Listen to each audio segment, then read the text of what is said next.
From Kino Veterans Memorial Stadium in Tucson, Arizona, this is Sun Belt College Baseball Summer League featured game. Hello, this is Alan Scott here to webcast the soon-to-start game between the Aztecs and the Cochise Stars. There was a time before the All-Star break over the 4th of July weekend that we thought this game might be for first place, but that's not to be. Although the Aztecs have wrapped up first place in the league, this game is important for the Stars as they are in a deadlock for second with the BNL Rockets and need a win to be the home team in the first round of the playoffs.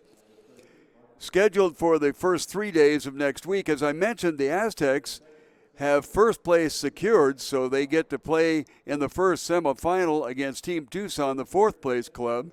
That will give the winner of that game a day off before playing in the championship game the following day or 2 days later.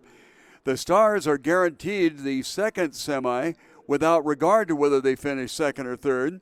Finishing second would get a home team designation in the semifinal, and that position may come down to the Stars versus BNL Rockets tomorrow, which will be the final game of the season for both teams. Now looking towards the other games on the schedule for tonight in the South Fields, the Old Pueblo Kings will be trying to snap a 7-game losing streak against the Rincon Knights, while the BNL Rockets go up against Team Tucson. Right after this, I'll check game results from Thursday, look at the current standings, and get tonight's game started. But first, I'd like to ask you to hear about the Sun Belt College Baseball League sponsors and ask you to support them as they support us. We encourage you to do business with these sponsors, but even if you don't, please at least let them know that you appreciate the support of Sun Belt College Baseball and this webcast of the games. Tonight's game is being brought to you in part by Jimmy John's Restaurants, Best Western Tucson International Airport Hotel and Suites, Firestone Complete Auto Care, Chewy's Mesquite Broiler at 22nd and Calm, Elite Sporting Goods, Pima County's Kino Sports Complex, O'Reilly Chevrolet, Cazal Fire Protection Company, the Stop and Go Driving School, Goliath Auto Sales, and by the Rincon Financial Group. So we'll take a look at the results from Thursday. It was this Aztec team that we're going to be seeing tonight coming from behind to beat the Rincon Knights 14-10. Tucson champs were 10-9 winners over the BNL Rockets. Old Pueblo Kings got 7, but the Cochise Stars, the other team that we're going to see tonight, got 13 for the win. In the standings, it's the Aztecs on top, 19-4, and that place is secured for them. There's only one game left, and the Cochise Stars and BNL Rockets are tied for second at 4.5 games back. Then Team Tucson has a lock on the fourth place. They are 12-9. They have won 2 in a row, and they are 4-2 in the last 6 games. The Tucson champs, 8-15. They are 11 games out of first place and a game and a half ahead of the Rincon Knights. So there's still a question with a game left as to how that one's going to work. Well, 2 games left, one tonight and one tomorrow. And then the Old Pueblo Kings, who have lost 7 in a row, are in the cellar, 5-18. And it would sure be nice if they could come out with just this one game tonight left against the Kings, if they could win it and at least break that 7-game losing streak. Looking forward to Saturday's schedule. On the schedule for the stadium was an exhibition game, but that has been canceled. And then the 2 games on the outlying fields will be Team Tucson against the Tucson champs and the Cochise Stars taking on the BNL Rockets. Well, we've got some cloud cover here, albeit 99 degrees at the Tucson International Airport, which is about 5 miles to our southeast. And these clouds look very threatening a little bit earlier, about an hour ago. But right now we don't see any vertigo, which means rain that's coming down that doesn't hit the ground.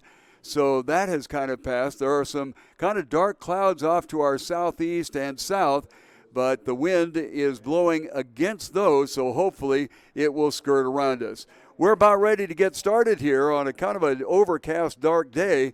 The lights here at the stadium normally are on right from the beginning, but they have not been turned on, so we'll see how that affects things. Our national anthem.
About ready to get underway here as the Kino Veterans Memorial Stadium. Checking the umpires for tonight's game. John Gross will be calling balls and strikes behind the plate, and Jeff Wheeler will be the umpire on the bases.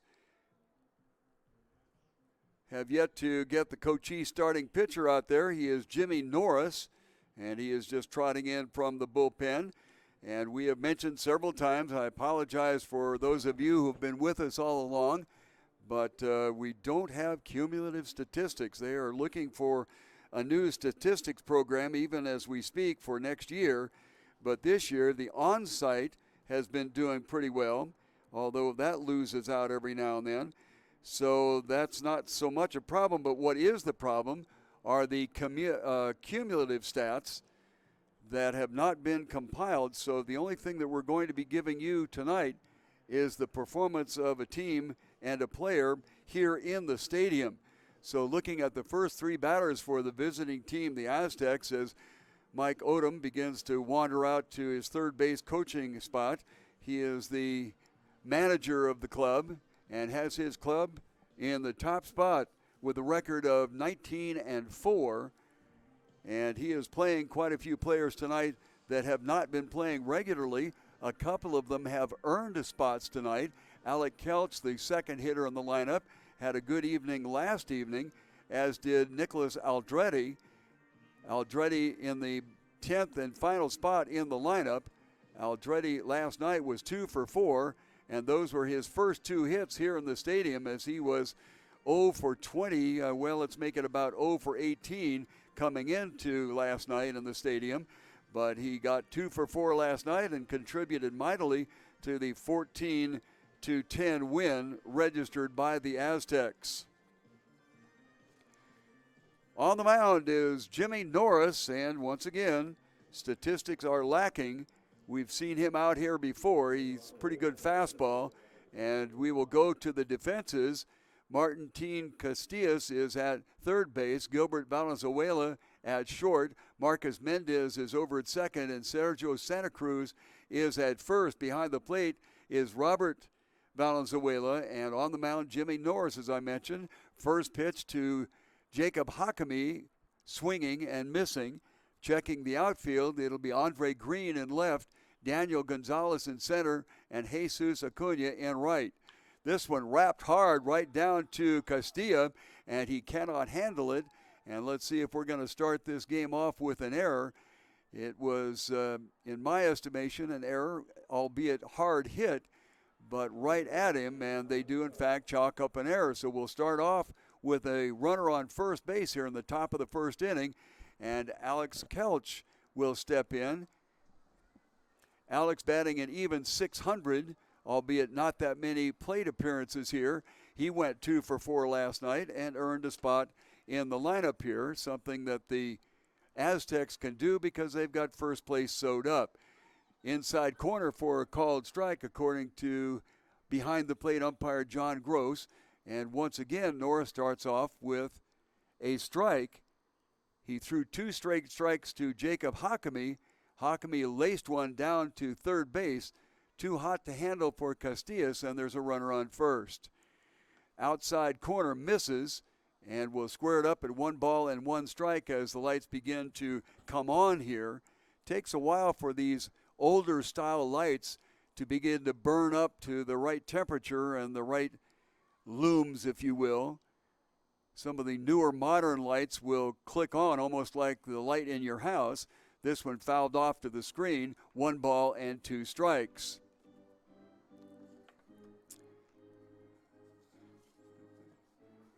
Looking at the Aztecs players here, Kelch is one of the 19 players who goes to Pima Community College. He was a graduate of Tucson High School last May, not this most recent one, the last one.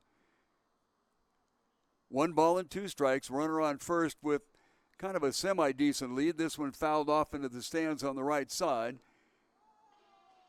Count will remain 1-2.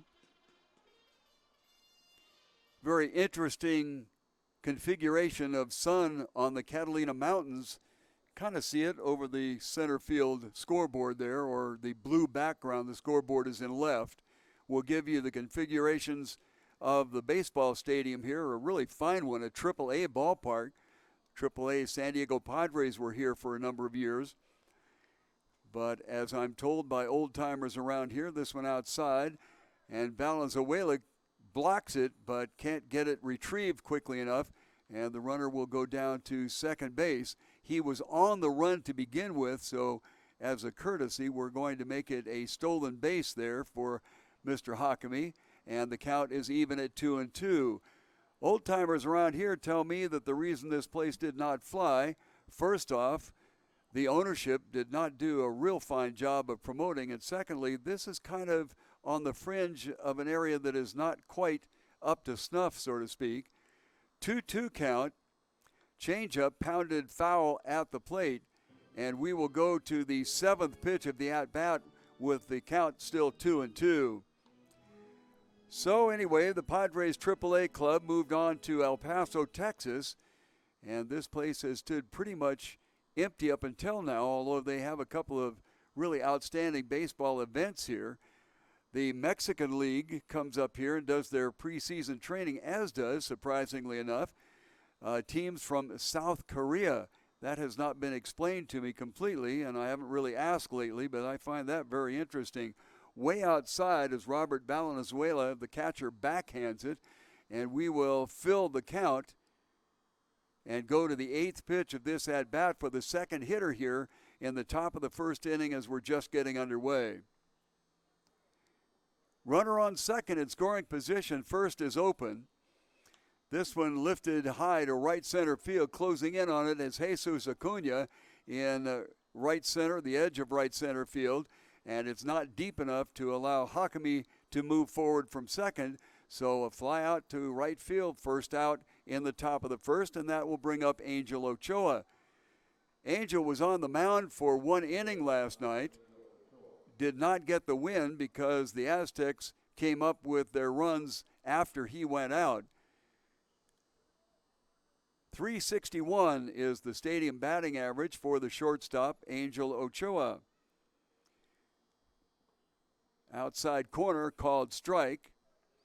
Ochoa, another one of the players from Pima Community College, graduated in 2018 from Canyon del Oro, which is a high school in the greater Tucson area.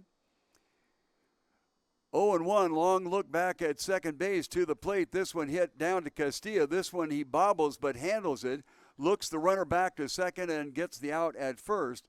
Second out of the inning. And Hakami stays at second, still in scoring position.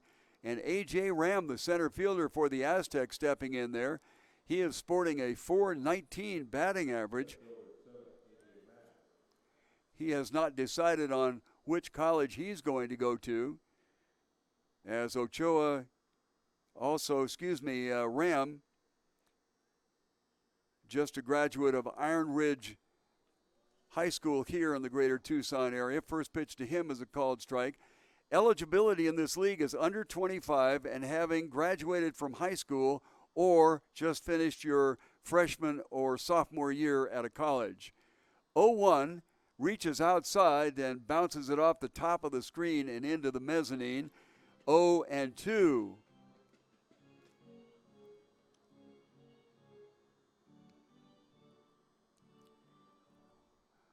Had a threat of rain earlier, and there's still little cells of it around, but not in our view. So if there are any cells of rain, they are behind us to the west and to the right of us to the east. This one fouled off. Count remains 0-2. The next hitter is Sal Escariga. Sal has a .313 batting average. The Aztecs were in the stadium last night, and Sal was 2 for 5, so they had quite a few hits last evening, 15 if I remember correctly, and came away with a 14-10 victory. High and inside, Valenzuela jumps up and grabs it. 1 ball and 2 strikes. Gave you the infield. Castillas at third. Valenzuela, the brother of the catcher, Gilbert Valenzuela, is at shortstop. Marcus Mendez at second, and Sergio Santa Cruz is at first. The other brother, Robert, is behind the plate. And we'll look at the outfield here of Andre Green, Daniel Gonzalez in center, and Jesus Acuna in right. This one lifted towards center, retreating several feet is Gonzalez, and he finally gets underneath it and grabs it for the third and final out of this, the top of the first inning. Nothing across in the top of the first, and no hits given up, as the only base runner was there by way of error. So after a half inning of play here, the Aztecs nothing, and the Cochise Stars coming up. Your Jimmy John's restaurants and their locations in and around the Tucson area all know how much you care about freshness. That's why they spend hours in preparation every day just to make your sandwich as quickly and efficiently as they can when you show up. You get the freshest breads, all natural meats, and hand-sliced veggies every time. Stop by a store, or if it's more convenient, order online at jimmyjohns.com.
To the bottom of the first inning, it'll be Marcus Mendez, the second baseman, Daniel Gonzalez, the center fielder, and Robert Valenzuela, the catcher.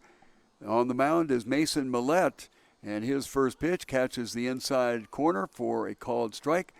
And Marcus Mendez will come back and look at the next pitch, 0-1. Mendez in the stadium batting .237 this year. 0-1. Slice to right field. Closing on it is Chris Dunn. He's got a bead on it now and gathers it in for the out. And that will be the first out here on the bottom of the first inning as we go to the second hitter in the lineup, Daniel Gonzalez. Daniel with a .226 batting average.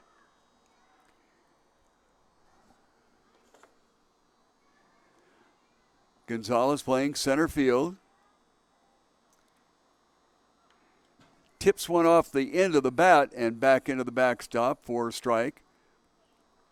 Everybody pretty much squared away. A.J. Ram in center field is a little bit to the right of center, and playing relatively shallow in right field is Chris Dunn. A few steps back is Nicholas Aldretti in left. This one banged between the first baseman and the second baseman and into right field for a one-out base hit and runner. Robert Valenzuela, the catcher, will be up next. Robert in the stadium batting, .333. The last time that the Stars were in the stadium here, it was on the 1st of July. And in that ball game, Robert was 2 for 4. He had been 2 for 4 and then 2 for 3 before that. So he's been on a bit of a hitting spree here in Kino Veterans Memorial Stadium. Lights beginning to take over, a little covered with clouds today, which is highly unusual. Normally we have activity going on where the first and second baseman on the defense have a little bit of problem with sun in the early going, as does the right fielder, but tonight, no such situation. Valenzuela squaring around to bunt, getting Richard Ware to come a couple of steps in, and now he's moving up towards the grass. 1 out and 1 on here in the bottom of the first inning, just getting underway. Toasty warm day, 102, game time 100, big swing and he misses it. 1 ball and 1 strike. Sergio Santa Cruz in the on-deck circle. Sergio playing first base as per normal tonight, has a stadium batting average of .318. Outfielders have stayed pretty much where they expected to be, or where they were the last batter. Ram a little bit to the right of center field, and the home plate umpire calls timeout. Robert Valenzuela obviously called it, asked for it as it was taking the pitcher, Mason Millette, quite a while to get the pitch up to home plate.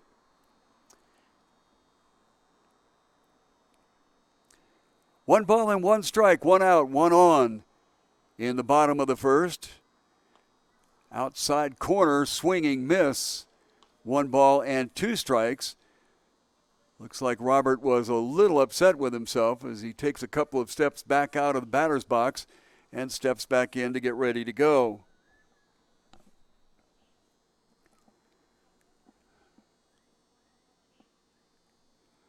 One ball, 2 strikes.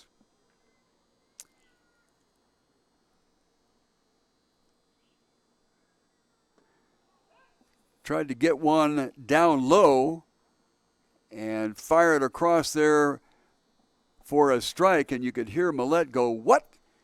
when the ball was called outside. Now these umpires are also looking to move up in activity to the next level, and so sometimes they don't take a whole lot of guff from the players. Had a situation like that last night when a player got tossed out for just mouthing off to another player. 2-2 swung on way outside, but he went for it and missed it. 2 outs here, a strikeout, the first one for Millette, and that will bring up Sergio Santa Cruz. Santa Cruz on first base this evening, as he normally is. He was 1 for 4 in his last stadium appearance and 3 for 5 in the one before that. As Santa Cruz has gone downtown a couple of times this year. Hit one into the bullpen in right field the last time he was in the stadium. A move to first, nothing going on over there as Alberto Leon grabs the ball and gets it back to the pitcher, Millette.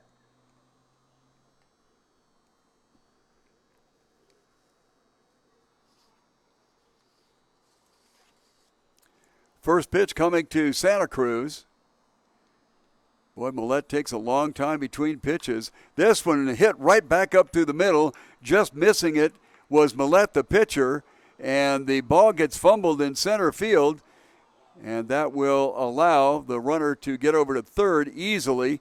He probably would have made it anyway, but a base hit recorded by Santa Cruz, and we have runners on first and third with 2 outs here in the bottom of the first inning. Sometimes outfielders so concerned about getting that ball to where it needed to be got, take their eye off the ball, and that's exactly what happened to A.J. Ram. Fortunately for him, it didn't roll that far away from him, and he was able to keep things pretty much status quo first and third, with A.J., or rather Andre Green, stepping in. He's playing left field tonight. Pitch outside and blocked by Escariga, and that will send the runner down to second on the wild pitch. Actually, Escariga did a pretty good job of keeping the ball in front of him, but unfortunately for him, it rolled a little bit too far away, so he was unable to make a play at second base. So 2 runners now in scoring position, second and third, and Andre Green with 1 ball and first base open, a couple of outs in the bottom of the first. Big swing, nothing there, 1-1. Ware at third, Ochoa at short, Hakami at second, and Leon at first. Behind the plate, Sal Escariga. On the mound is Mason Millette. Has one strikeout, has given up 2 hits so far, and we're in the bottom of the first inning. To the plate, just inside, and you can tell by Millette's body language that he was anguished. Outfield, Aldretti, who's earned his way into the starting lineup tonight with a 2 for 4 last night. A.J. Rahm in center and Chris Dunn in right. Infield with 2 outs is back. 2 balls and a strike, 2 outs. This one rolled out to Hakami at second. He gathers it up and gets it over to first base, and that will be the 3rd out of the bottom of the first inning. Nothing across, but a couple of hits were struck there. So after 1 full inning of play, we have nothing on the scoreboard, and we'll be heading to the Aztecs part of the 2nd inning in just a second. The Best Western International Airport Hotel and Suites features spacious guest rooms and 2-room suites with an upscale contemporary decor. Guest room amenities include complimentary internet, refrigerator, coffee maker, and in-room safe. Watch premium cable channels on a 42-inch flat-screen HD TV.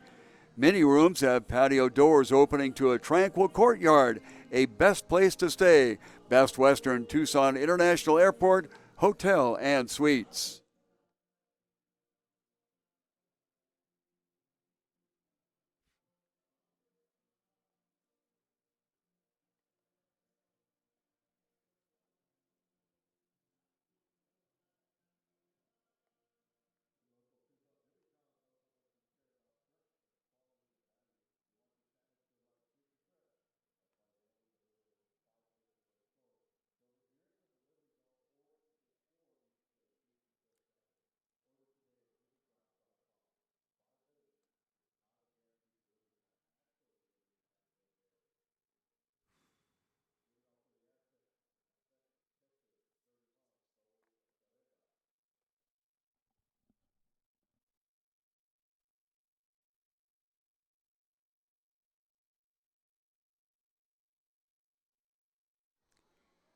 To the top of the 2nd inning, the Aztecs with their 2nd at-bat here.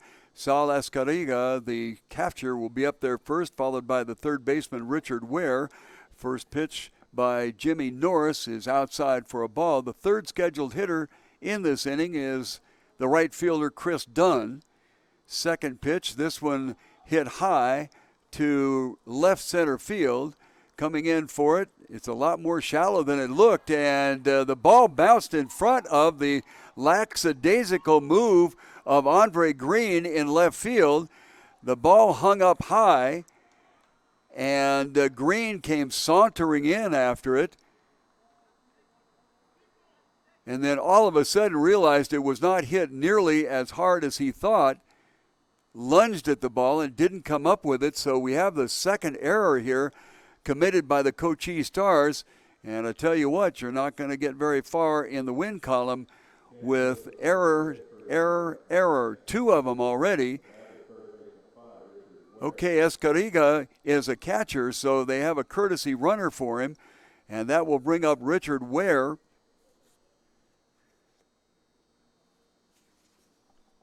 Norris to the plate, a bunt. The ball gets away from the catcher Valenzuela on the pitch that was way outside. So we're going to call that a wild pitch. And Ware goes to 3rd, so they accomplished exactly what they wanted to do, but they didn't have to surrender an out for it. Ball 1 is the count on Ware.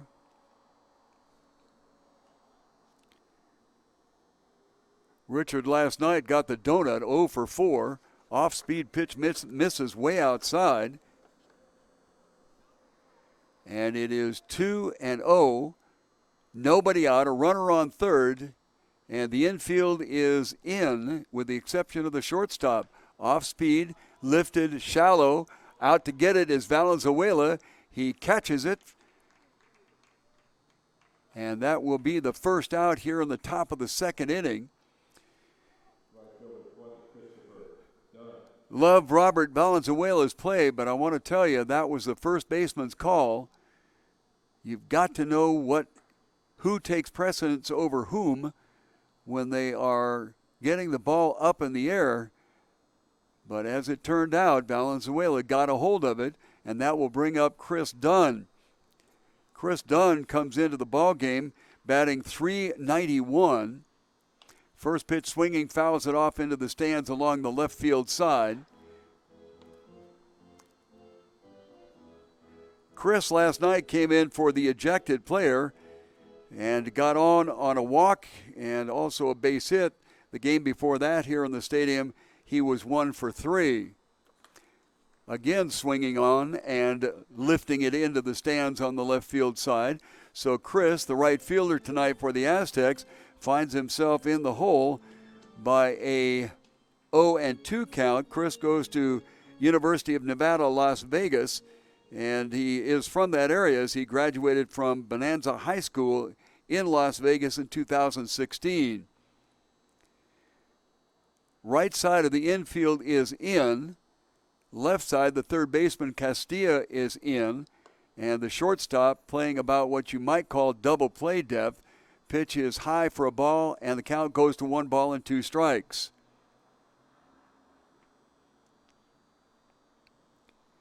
One and two. Changeup off the end of the bat, cutting over to get to it is Castillas, and he gets the ball to the only place that he had a chance, and that was first base, but a run is driven in. This will be an unearned run because that would have been the third out of the inning, so Jimmy Norris escapes having a run credited against him, but it is an RBI infield out for Chris Dunn, and that will bring up Alberto Leon. Lifts a high foul to the right side and out of play. Leon at first base tonight was on the mound for an inning last night in that 14-10 Aztec win. Leon with a .231 batting average promptly fouls the second one off, and he is in the hole 0-2, as was Chris Dunn, who took a ball and then got the bat on the ball to get an infield out. In the dirt, 1 ball and 2 strikes. We are in the top of the second inning, 1 run across as the Aztecs score first. Changeup laced into center field, but on a line that Daniel Gonzalez intersects, and that will be the third out of the top of the second inning. 1 run is across, and after an inning and a half, the Aztecs lead it 1-0. In that inning, no hits given up, and so after 2 innings and 1 run across for the Aztecs, they have yet to get a base hit.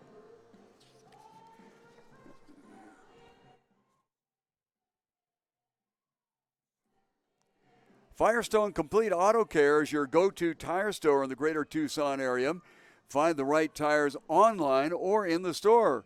There are 5 locations. Pick the one closest to you in the 2400 block of North 1st, 3501 East Broadway, 290 West Wetmore Road, 4800 block of East Sunrise, or 7950 East Speedway. Anywhere that you go for Firestone Complete Auto Care, you will not be disappointed.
Down 1-0. The Stars will try to get back into it with Gilbert Valenzuela, the shortstop, leading it off here. He'll be followed by Jesus Acuna and then Jonathan Diebel. 1 run came in on the strength of no hits in the first 2 innings. Gilbert batting .323, looks at one on the outside corner for a called strike after an inside pitch for a ball. Mason Millette out there for his second inning of work. He's given up 2 hits. He gave them up in the first inning. Did get 1 strikeout, but has given up no runs. 1-1 pitch hit out towards the shortstop. Ochoa kind of stumbles on it a little bit, but regathers himself in time on the relatively sharply hit ball and gets it over to first base. The right fielder, Jesus Acuna, with a .214 batting average here in the stadium, and that's the only, or those are the only statistics that we have. I've whined and cried enough so far. I don't need to tell you the story, but we do not get cumulative stats.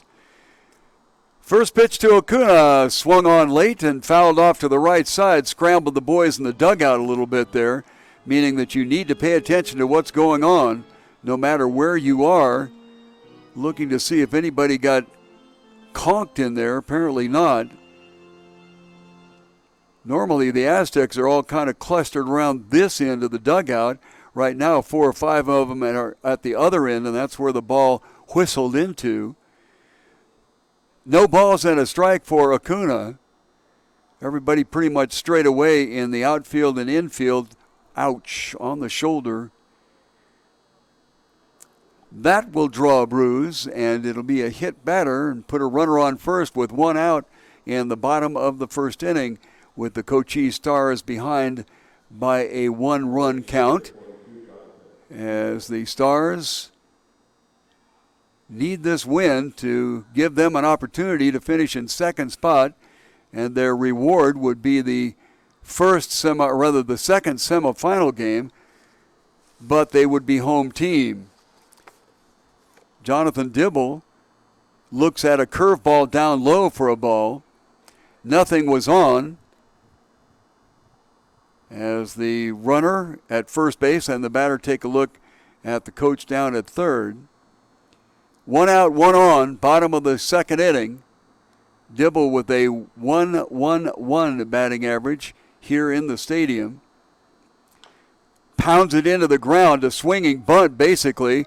The third baseman throws it away. Richard Ware grabbed it, had problem getting it out of his glove, and that will send everybody up another base or 2. Diebel will go over to second base on the throwing error by the third baseman, and that will send Acuna around to third. So runners on second and third now, so a couple of runners in scoring position, and Martin Castillas, and he would love to come up here and do something offensively, as he struggled a little bit with an error in the first inning.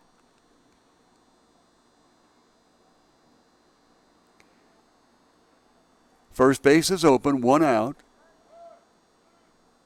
To the plate. Misses. So this is the third batter out of 4 in the inning that Mason Millette has not been able to get the first pitch strike over, and that's very critical over the long haul as a pitcher. Need to get that first strike, get ahead right away. 1-0 count. Right at the knees for a called strike. Boy, he really whistled that one in there. Outfielders pretty much straight away. A.J. Ram, who has a tendency to play towards right center field, is now dead away center, and they are medium deep. Normally with a runner on third base this early in the game, you will trade an out for a run. So the corner infielders waved it one way outside. The corner infielders are back, as are the middle infielders. They're harassing Diebel at second base a little bit, but not very much. 1 ball and 2 strikes. Runners at second, third, 1 out in the bottom of the second inning. Millette, a very deliberate pitcher, reaches out, the batter does, and lifts it into right field. We'll see whether it's deep enough for the play at home, and he would have been out, but the catcher could not hang on to it. So it is a sacrifice fly out to right field. It will be the second out of the inning, and an RBI for Cochise. As coming down from third, Jesus Acuna, it would have been extremely close at the plate, but unfortunately, Escariga could not hang on to the ball. He was in a little bit too much of a hurry to try to get that tag around. As we go to the top of the inning, Marcus flew out to Chris Dunn in right field in the first inning. So his second time at bat, coming in here with a .237 batting average, waves at one outside corner for a strike. Marcus from Stephen F. Foster, that is in Nacogdoches, Texas. I got it out this time. Aren't you impressed? A recent graduate, actually 2016, of Desert View High School in the greater Tucson area. 0-1 with a runner on scoring position here. Millette to the plate. This one pounded into the dirt. Jumping high to get it is Millette, and he underhands it to first base for the third out of the inning. But one run does come across, and that will tie it up after 2 full innings of play, both sides with one, and both sides having accomplished this without the success of a base hit in the inning that they scored. However, the Cochise Stars do have 2 hits that came out of the first inning. When you really want good Tex-Mex cuisine, go to Chewy's Mesquite Broiler at East 22nd and Calm. Chewy's knows what Southwestern tastes are all about, and they're there to satisfy. Chewy's at 22nd Street is open until 10 on weeknights and Sundays, until 11 on Fridays, and until midnight on Saturdays. Enjoy the food, the funky decor, and the drinks at Chewy's at East 22nd Street and Calm.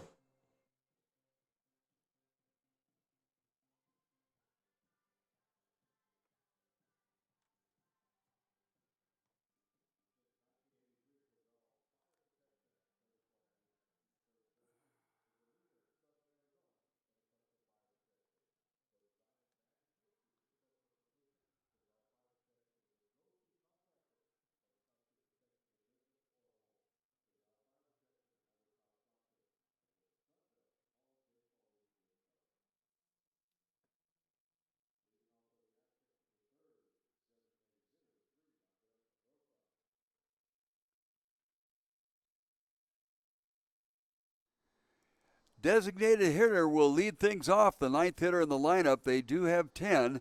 Way outside is Jimmy Morris to start things off here in the top of the third inning. Anders Mendoza, the designated hitter. He was behind the plate last night. And then Nicholas Aldretti, who normally does not start. This ball pitched into shallow right center field. Finally getting a beat on it is Daniel Gonzalez, and he gathers it in for the first out of the inning. To finish the thought on Aldretti, he does not normally start, but last night, because the Aztecs had wrapped things up, Coach Mike Odoms gave him a chance, and he promptly responded with a 2-for-4 night, so he's earned his way into the starting lineup again tonight. 1 run without the benefit of any hits outside corner to Aldretti is a called strike. 1 run, no hits, and 1 error for the Aztecs. 1 run, 2 hits, and 2 errors for Cochise. Aldretti did a nice job of waiting on the off-speed pitch, but still pushed it into the right field stands, and he is behind 0-2. If I remember last night, he did not get a base hit until his second time at bat. So maybe it takes him a little time to get underway. Swinging at a high strike and missing it. Second out of the inning. And that will be the first strikeout recorded by Jimmy Norris. Checking the games on the outer fields, B&L Rockets in the second inning leading Team Tucson 6-2. The Rincon Knights trailing the Old Pueblo Kings 5-2. That one also in the second inning. Up to the top of the order, Jacob Hakami, the shortstop, will come up there. First pitch to him, it misses outside for a ball. Hakami hit a hot shot down to Martin Castillas at third. Castillas couldn't handle it, and the ball dribbled out into shallow left field. He got on second base with a stolen base. And the next pitch to Hakami, the shortstop, the second baseman tonight, is a strike. This one rolled out to Valenzuela at shortstop. He gets the 6-3 out and 3 up, 3 down in the inning. So the Aztecs get nothing across here in the top of the third inning. And after 2.5 innings of play, we're all tied up at 1-1. Elite Sporting Goods is the store specializing in equipment and uniforms for all sports, including school uniforms. They also do a wide range of services for companies as well. They have a full range of services, including silk screening, embroidery, heat press, custom printing, banners, and more. Elite Sporting Goods is over there on South Campbell at 3640. Stop by, call, or find them on the web. Elite Sporting Goods.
Well, positions in the batting order, 2, 3, and 4 coming up for the Stars here in the bottom of the third inning.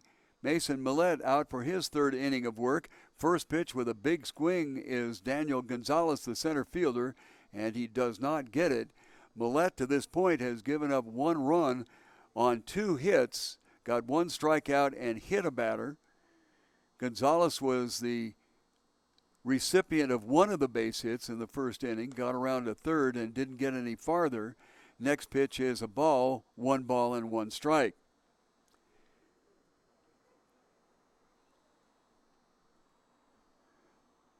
Gonzalez has not picked a college as of yet. He's a graduate of Tombstone High School down in Tombstone, Arizona. If you've not had a chance to get down there, it's a fascinating area and steeped in history. A couple of 3 movies have been written about the battle or gunfight at the OK Corral.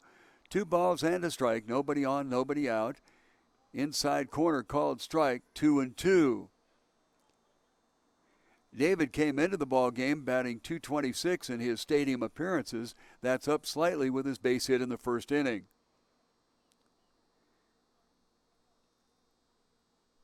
Millette, a very deliberate worker, comes to the plate, swung on a little bit late and does not catch up with it. First out, second strikeout for Millette, and we will go to Robert Valenzuela.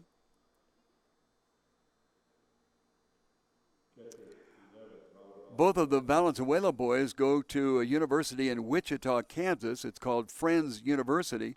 They brought a couple of buddies along too, and that's pretty much how this league is stocked, with Tucson area players and then friends that they have. Ouch, that one got him on the shoulder, and that stung him pretty good. I think it got him on the upper left muscle of his left arm, and that has got to sting. He is still kind of doubled over and trying to shake this one off and walk it off. Now, Robert, obviously used to getting banged around because he's a catcher behind the plate, and he will more than likely go to the bench, and there will be a courtesy runner, which is not unusual, but in this particular case, it will be an almost definite. We'll see who comes out and runs for Robert here in just a second. The next hitter is Sergio Santa Cruz. That is the second batter that Millette has hit. And let's check and see who the pinch runner is. This is number 11, and that will be his brother Robert. So Robert, who is in the lineup tonight, I'm a little surprised that that is Robert Valenzuela picked up the wrong number. Now they get the relief runner in there. And checking to see who this is, newly acquired pitcher Lupe Lucerno from Pueblo High School, just graduated this last May. As I mentioned earlier, the eligible players in here, you need to be under 25, number one. And number two, for the most part, these players are all from Tucson area high schools, just graduated, or they're either playing collegiately locally or out of town, and are just finishing with their freshman and sophomore years.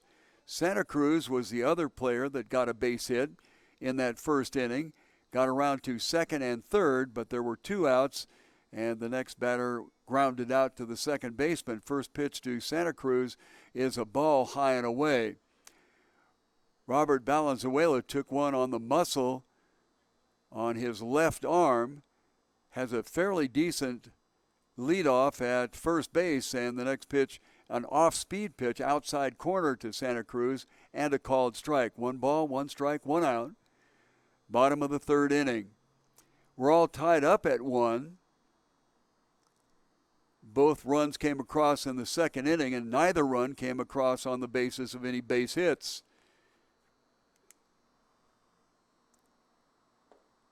Kind of waved at one there and did not come up with it. Didn't look like his heart was really in the swing.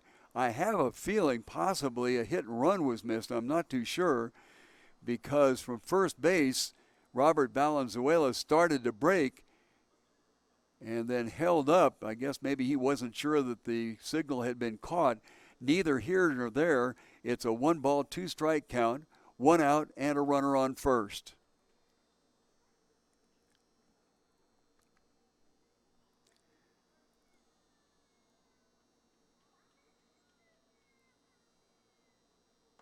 Another late swing and a strikeout. Second strikeout here in the inning, and the third strikeout overall for Millette, as Santa Cruz will sit down and Andre Green will try to pick up the runner at first base.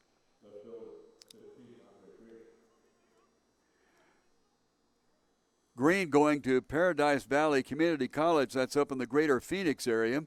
And he did graduate here recently from Rio Rico High School. Again, another one of the high schools in the greater Phoenix area. The greater Tucson area. Andre Green playing left field tonight. First pitch inside corner at the knees for a called strike. Ware at third, Ochoa at second. Check that short. Hakami at second and Leon at first defensively. Outfield, Aldretti left, Ram center, and Dunn right. Mason Millette. Throw to first base, not nearly in time, as Robert Valenzuela gets back. The pitch was a strike, and we go no balls and 2 strikes to Andre Green, who came into the stadium batting .320.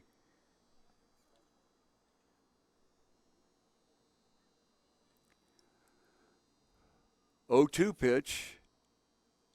Valenzuela takes off. The pitch is inside. The throw down to second is in time. So Andre Green will come up and saved his at-bat, if nothing else. And the put out from the catcher to the shortstop for the third out. And as it turned out, without regard to the hit batsman, they had 3 up and 3 down in the inning. So nothing across for the Stars in the bottom of the third. And we go after 3 full. The score is 1-1. Yes, it's called Kino Sports Complex, but it's much more than just sports. Director Maureen Ochoa and her great crew are successfully staging trade shows, corporate meetings, conferences, fundraising events, and private parties both in and around Kino Stadium. So whether it's a sports activity or something else, give the Kino Sports Complex a call to find out how convenient and successful your event can be right here at the Kino Sports Complex.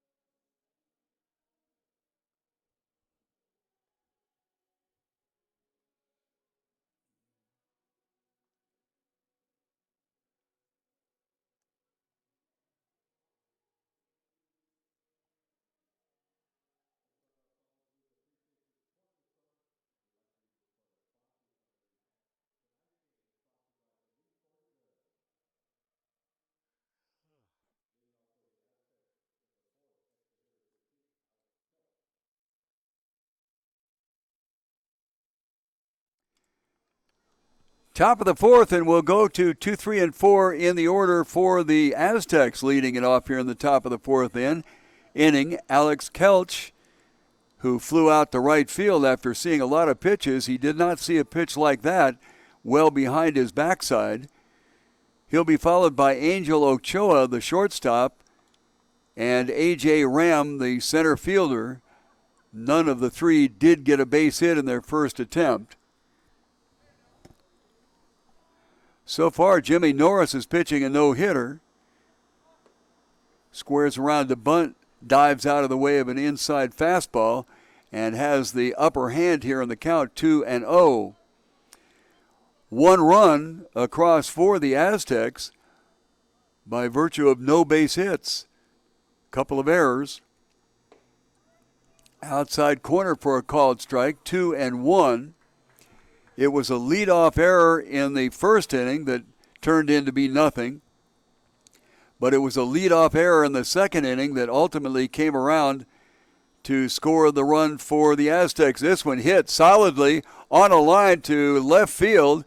And let's see, did they get the out? They did. Nice job by Andre Green as he got a little bit of a late start on it and had to dive at the last minute to gather it in. Had to watch the umpires to make sure that we got the out sign, that he did not trap it.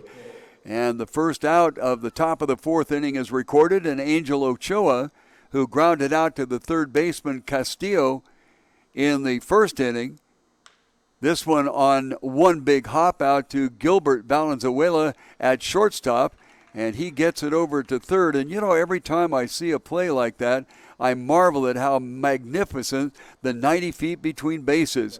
If you notice, Gilbert Valenzuela had to get over, get the ball, get it to first base, and the runner, Ochoa, was only about a step off of first base when the ball got there. A.J. Ram will step in, flew out to Gonzalez in center field in the first inning, and he is up there with a .419 batting average coming in, and this one hit hard, but it's going to be foul. Long way to left field and out of play. A long, loud strike for Mr. Ram. Norris came into the inning with 37 pitches. Off-speed pitch catches that outside corner, and the center fielder for the Aztecs finds himself behind 0-2 with 2 outs and nobody on in the top of the fourth. To the plate, 0-2. Outside, Valenzuela gets out there and traps it. 1 ball and 2 strikes. Sal Escarilla is the on-deck hitter. He is the one that got on the 2-base error in the left fielder, then moved over on a wild pitch and came home on an RBI infield out, swinging last out of the inning. That will be the second strikeout recorded by Jimmy Norris through his 4 innings of work. And that will put a goose egg up on the Aztecs here. And after 3.5 innings of play, it is the Aztecs 1 and the Stars 1. Cazal has been a leader in all aspects of fire protection since 1982. You think they might know their business? Cazal Fire Protection Company serves both home and business locations by providing design, planning, and management of your fire protection needs. Cazal has an extensive knowledge of fire protection and works hard to keep their fine reputation. Look online to find Cazal Fire Protection Company, first in quality, serving with pride.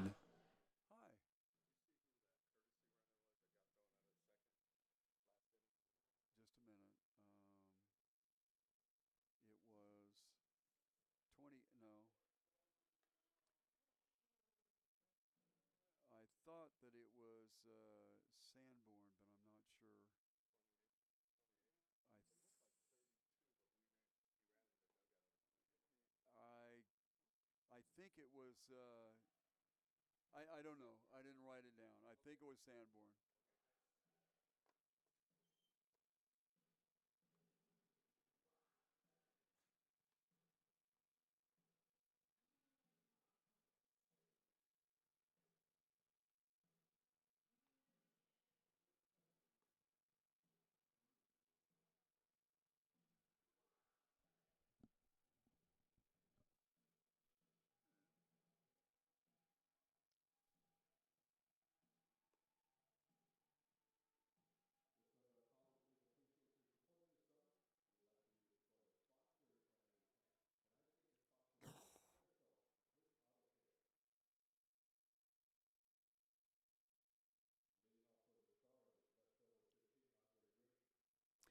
Had some concern before we started the game tonight that we might get rained on. We have spotty rain showers all over the place. Notice that out towards the Catalina Mountains over the left field side, that it looks like they might have a spout going on there. Trying to get this through 5 at least so we don't have to reschedule the playoffs that were scheduled to start on Monday. First batter is Andre Green. He was up there with an 0-2 count when Robert Valenzuela took off from second base, actually his substitute runner. No, it was Valenzuela, and he got thrown out at second base. An attempted drag bunt goes awry and foul to the left side, and that will be Andre Green with a no ball and 1 strike count here in the bottom of the 4th inning, all tied at 1-1. Richard Ware has come in a little bit at the third base spot. Apparently Green was trying to catch him napping. Ware, a pretty good glove and has done very well, but unfortunately for the young man, he has a throwing error tonight already. 1 ball and 1 strike. Waved at a pitch outside and does not get it. One of the toughest things to teach a hitter, a young hitter, is when you see a ball on the outside part of the plate, step towards the opposite side and punch it into the opposite field. But, boy, I tell you what, that is a toughie to learn. 1 ball and 2 strikes here, nobody out in the bottom of the 4th inning. Millette, a very deliberate worker, comes to the plate, misses high, and it is 2-2. Umpires tonight, John Gross behind the plate, and Jeff Wheeler is out on the bases.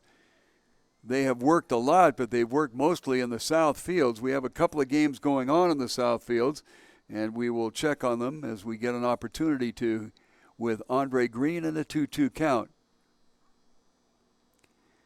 To the plate, late swing and a strikeout. That is the 3rd strikeout in the last 4 hitters for Millette, and records his 4th strikeout on the ball game. First out in the bottom of the 4th, and Gilbert Valenzuela will step in there. Gilbert grounded out to the shortstop Ochoa in the 2nd inning. He came into the ball game batting .323 in his stadium appearances.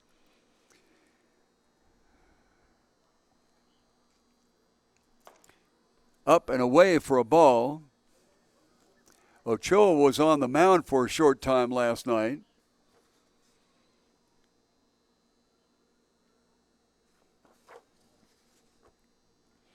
Angel Lynn, as I mentioned, batting .361, called strike on him. He's 13 for 36, now 13 for 37. A couple of nights ago, not last night, but the last time they were in here, he was 2 for 5, and the time before that, 3 for 5.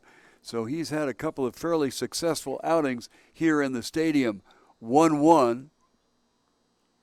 Fouled off the end of the bat, and will go to 1-2.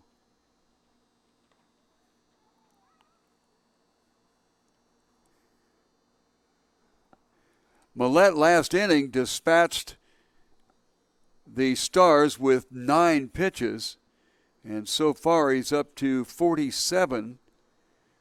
Had a bit of a rough start, but has begun to settle down. Retired 3 of the last 4. Swung on inside, gets away from the catcher, an opportunity to go to first base, and Gilbert takes advantage of it as the ball got away from Escarilla and rolled all the way to the backstop. That's one problem for the catchers here in the south fields. The backstops are not that far away, and it's a possibility that they loosen up a little bit and then they come into the stadium here and wind up having to worry about a rather large backstop area. That'll bring up Jesus Acuna. Acuna got hit by a pitch, moved around to third base on a 2-base error with Jonathan Dibble, the next hitter, up there, and then came home to score. The ball gets away from Escarilla once again, and the runner will go down to second base. So a pass ball there, and a ball to Acuna. And the Stars are set up with a runner in scoring position with our score tied up at 1-1 in the bottom of the fourth inning. Still see some ugly clouds out and around a little bit. Hopefully we won't get rained on tonight. Tried to go for that kill pitch on the outside part of the plate and missed it. 2-0. There were concerns that we might have to run the playoffs back there to start off on Monday. We have the regular season tonight and tomorrow night. We will not be on the webcast tomorrow night because an exhibition game that was scheduled for the stadium, fouled off to the left side, was canceled. Apparently they have a league somewhat similar to ours up in the greater Phoenix area, and they were going to send one of their teams down here, but they decided against it. 2 balls and a strike to the right fielder for the Cochise Stars. Runner in scoring position and only 1 out. To the plate, down low, Escariga hangs on to it and keeps it in front of him. And Acuna is up 3-1. 3-1 is the count.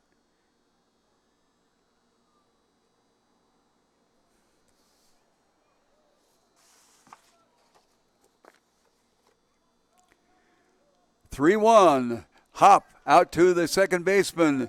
Hakami dives, stops it, but then loses track of it, and the runner keeps on coming.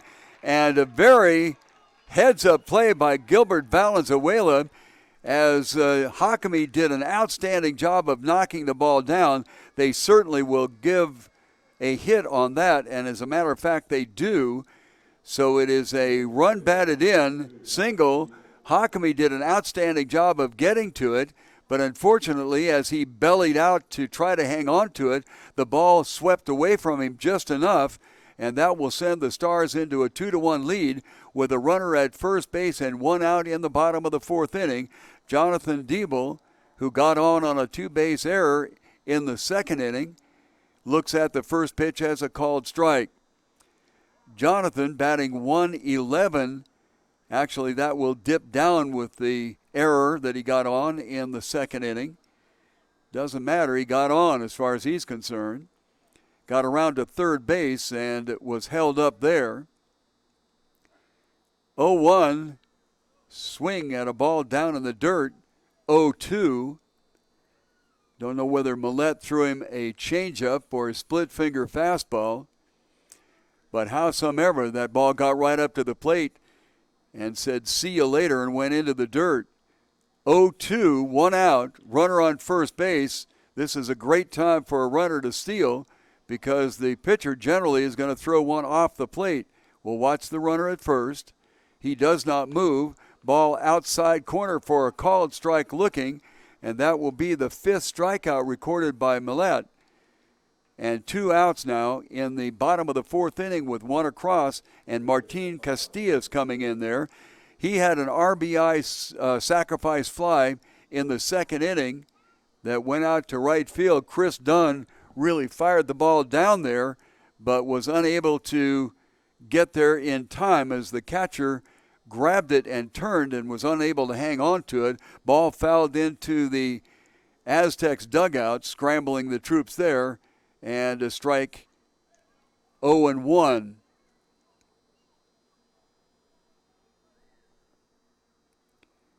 Millette 5 strikeouts, but he's hit 2 batters and given up 2 runs here. Given up 3 hits to this point. But that was not aided by the fact he had a couple of errors behind him. This one slapped on the ground out to Ochoa, and he goes to second base for the 4th out, and that will end the inning. 1 across here in the bottom of the 4th inning, and that gives the Stars, after 4 full innings of play, a 2-1 lead. How does this sound at O'Reilly Chevrolet? Newer car, lower payments. O'Reilly Chevrolet has car financing experts that can do just that for you. What can you lose? Just call O'Reilly Chevrolet and see what they can do for you. Or, hey, here's a better idea. Stop by O'Reilly Chevrolet at 6160 East Broadway and find out firsthand. O'Reilly Chevrolet, the good folks that know how to provide the best in sales and service. O'Reilly Chevrolet.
Top of the fifth inning with the Aztecs now trailing by 1.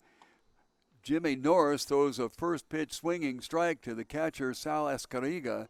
Sal got on an outfield error, then went to third on a wild pitch and came home on an RBI infield out by Chris Dunn, and that's how the Aztecs got their 1 run. 1 ball and 1 strike to Escariga, who came into the game batting .313 in his stadium appearances. Last inning, Norris had a really easy inning, 9 pitches, so he has 46 pitches coming into this inning in the 4 innings that he has worked. Next pitch is a ball, 2 balls and a strike.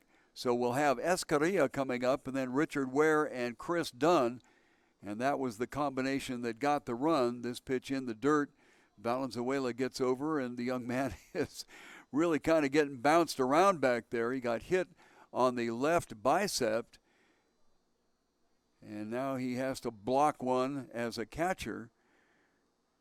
3-1 is the count. First batter up here in the top of the fifth, and Valenzuela probably going, come on, man. So that is the first walk given up by Jimmy Norris versus 2 strikeouts to this point. He's given up 1 run and a grand total of 0 hits. Who was that? A.J. Burnett in the big leagues one time watching a ball game. I think he walked like 8 or 9 guys, and one thing and another, gave up a couple of runs, but as it all came out in the end, it was in fact a no-hitter. Richard Ware, off-speed pitch floats high to him. He popped out to the catcher Valenzuela in the second inning. Richard coming into his stadium appearances with a .300 batting average.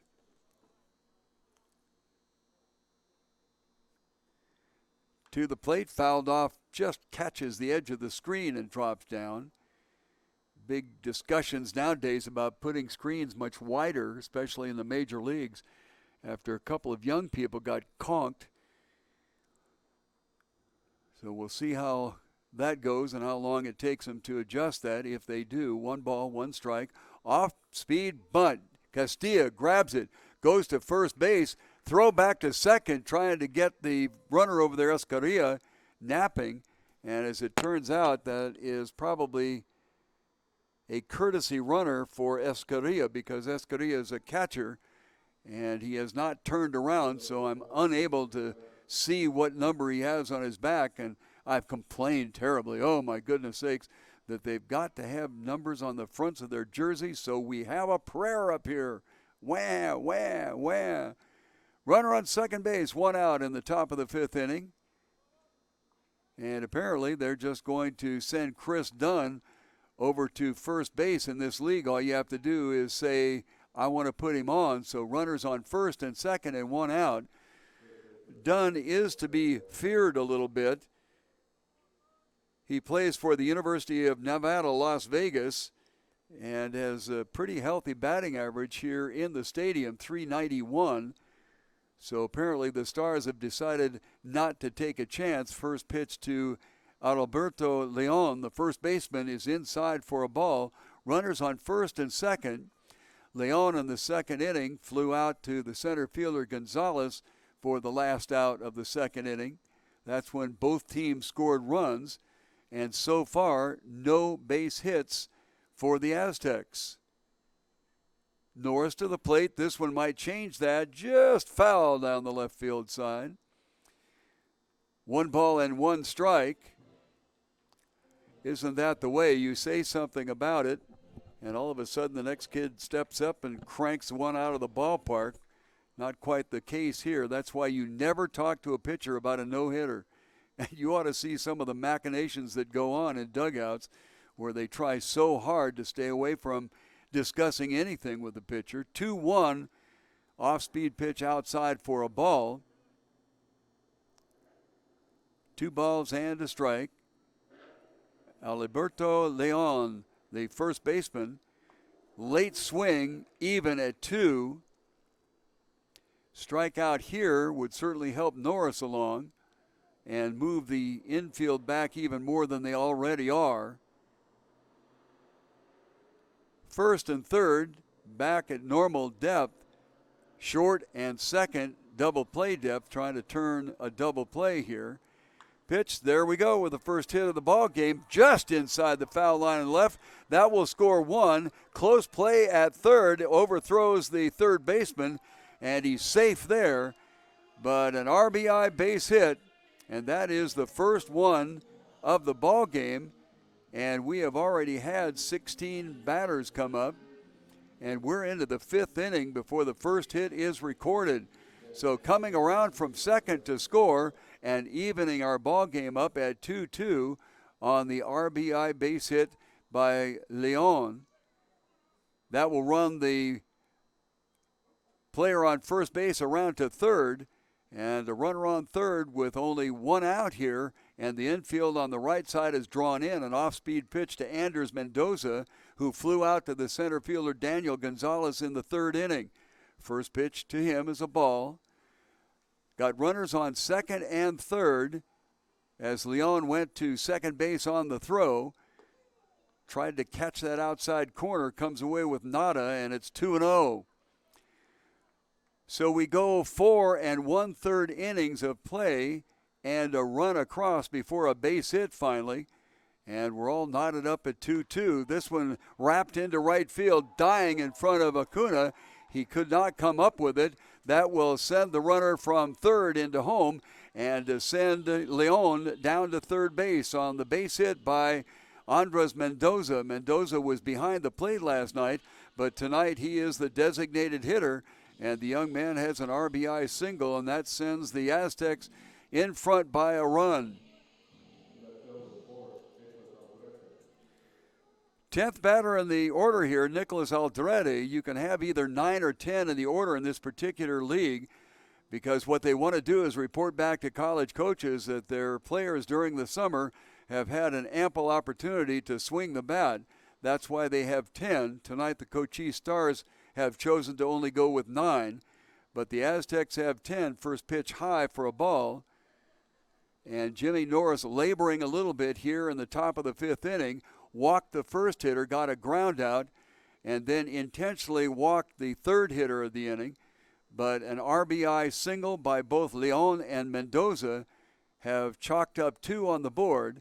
Just inside, catches that corner, so says John Gross, the umpire, and the count goes to 1-1.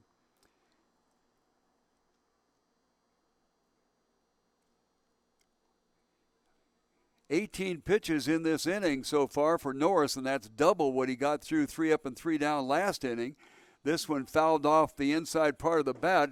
If I had a big net, I could have grabbed that one and put it on my mantle as another souvenir of another baseball game. But so far, I've not gotten down to the sporting goods store to get a fishing net, and I missed my chance. 1 ball and 2 strikes here.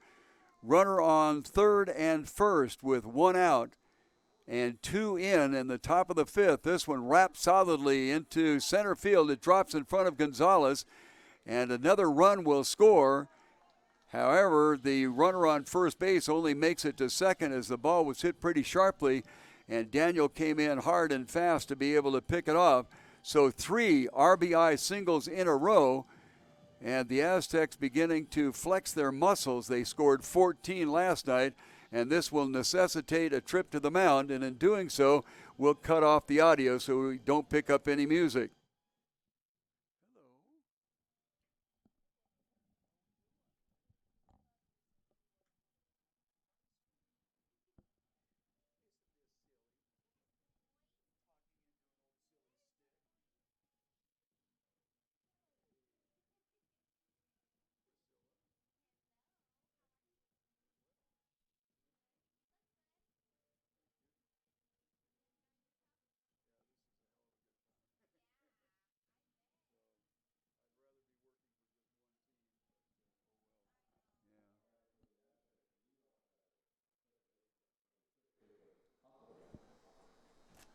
Going to the top of the order now with 3 in and still 2 on first and second, only 1 out. And Jacob Hakimi, the second baseman, looks at a curveball outside for a ball. Hakimi got on an error in the first inning and then stole second, but that's as far as he got as the subsequent 3 batters were out. Then a ground out to the shortstop in the 3rd inning. So he's up there for the 3rd time. Inside corner for a called strike on the knees. Hakimi came into the ballgame batting .333. And in last night's game, he was 2 for 5 in that 14-run, 15-hit onslaught that gave the Aztecs their 19th win of the season. 1 ball and 1 strike, hit sharply between third and short and into left field. They'll send the runner at third. The left fielder, Green, took a few seconds to decide whether he's going to throw it or not, and the ball gets away. So more than likely, there's going to be a throwing error, but outside of that, everybody comes around and moves up at least 2 bases and on the base hit and throw. So that is the 3rd, check that, the 4th single with an RBI in the inning. And now the 4th run has come across as the Aztecs are scoring them in bunches. Mike Odom out to check and see what's going on with the base umpire, Jeff Wheeler. And that will bring up Alex Kelch. Kelch went 2 for 4 last night, and he and Aldretti earned their way into the starting lineup tonight with their good play. And, of course, that gives the manager of the Aztecs an opportunity to experiment a little bit as he had already clinched first place. First pitch, a called strike on the outside part of the plate. 0-1, first base is open. The infield is quasi in. This one hit hard. Left field, Andre Green back, reaches high and grabs it, but that will score another run as we have a sacrifice fly to left field, and that is the 5th RBI in a row. So the runner scores from third base. Hakimi very alertly goes over to second base. And we have a ton across here in the top of the 5th inning as the Aztecs historically do score them in bunches. Second out on that sacrifice fly. First pitch outside to Angel Ochoa. He came into the stadium batting .361, has taken a donut tonight, however. Looks at the first pitch outside for a ball.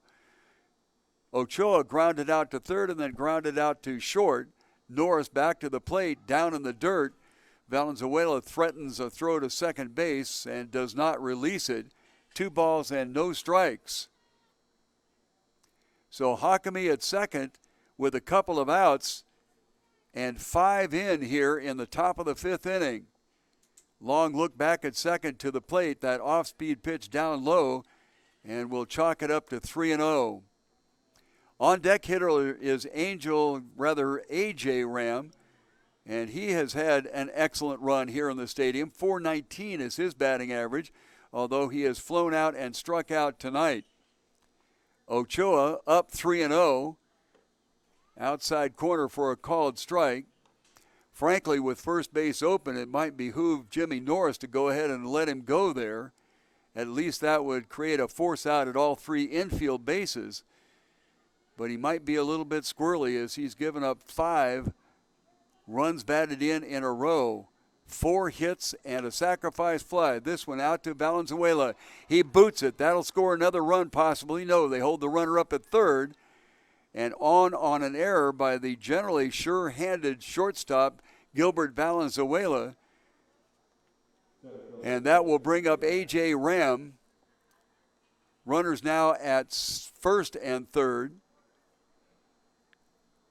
Hakimi is over at third.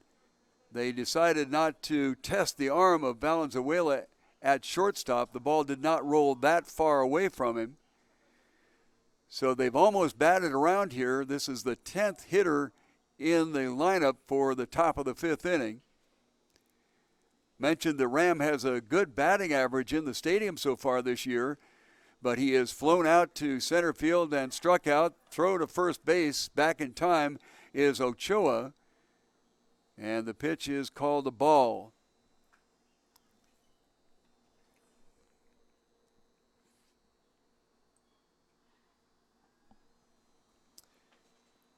At the set is Jimmy Norris, who was pretty much sailing along until he got to this inning. Runner on first goes to second base, but the ball is hit foul. So we'll come back and try it again with runners at first and third. Norris just blew through the fourth inning with only 9 pitches. He only had 8 in the third and 46 through 4 innings of play. However, the wheels have come off the wagon here in the fifth inning, and 5 have come across.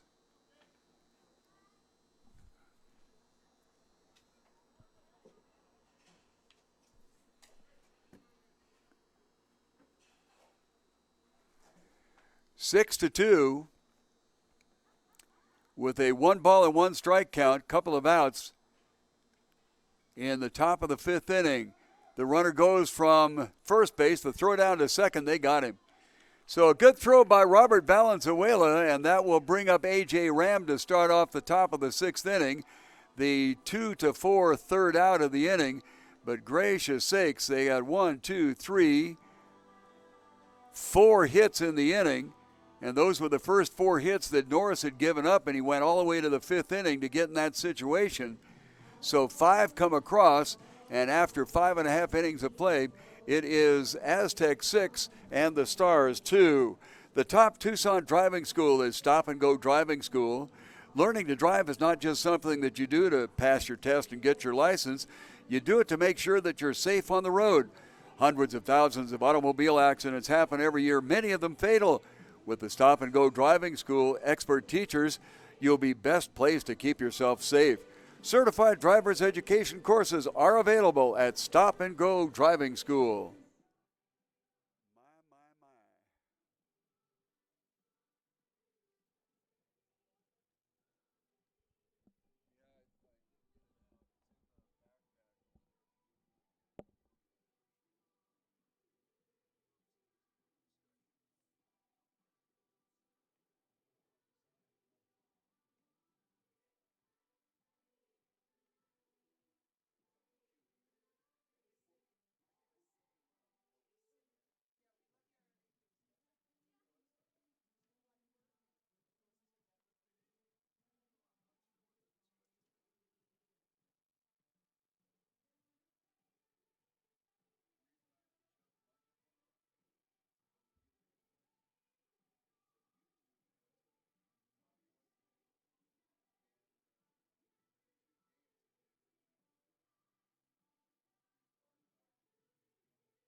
Well, during the break there was a massive discussion and forum. You would have thought that it was the UN meeting out there, but I'm not exactly sure what it was all about.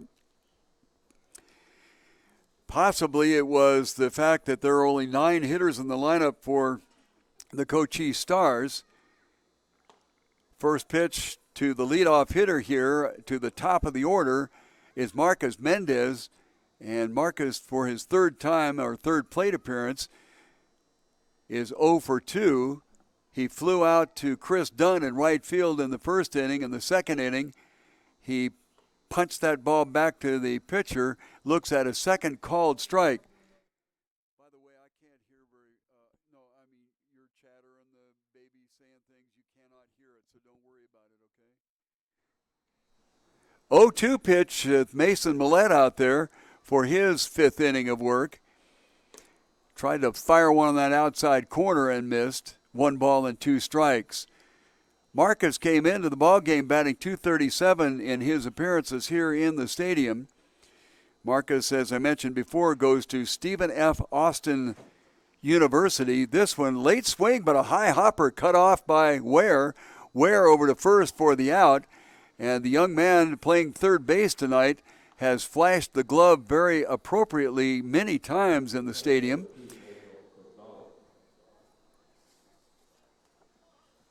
One out in the bottom of the fifth inning.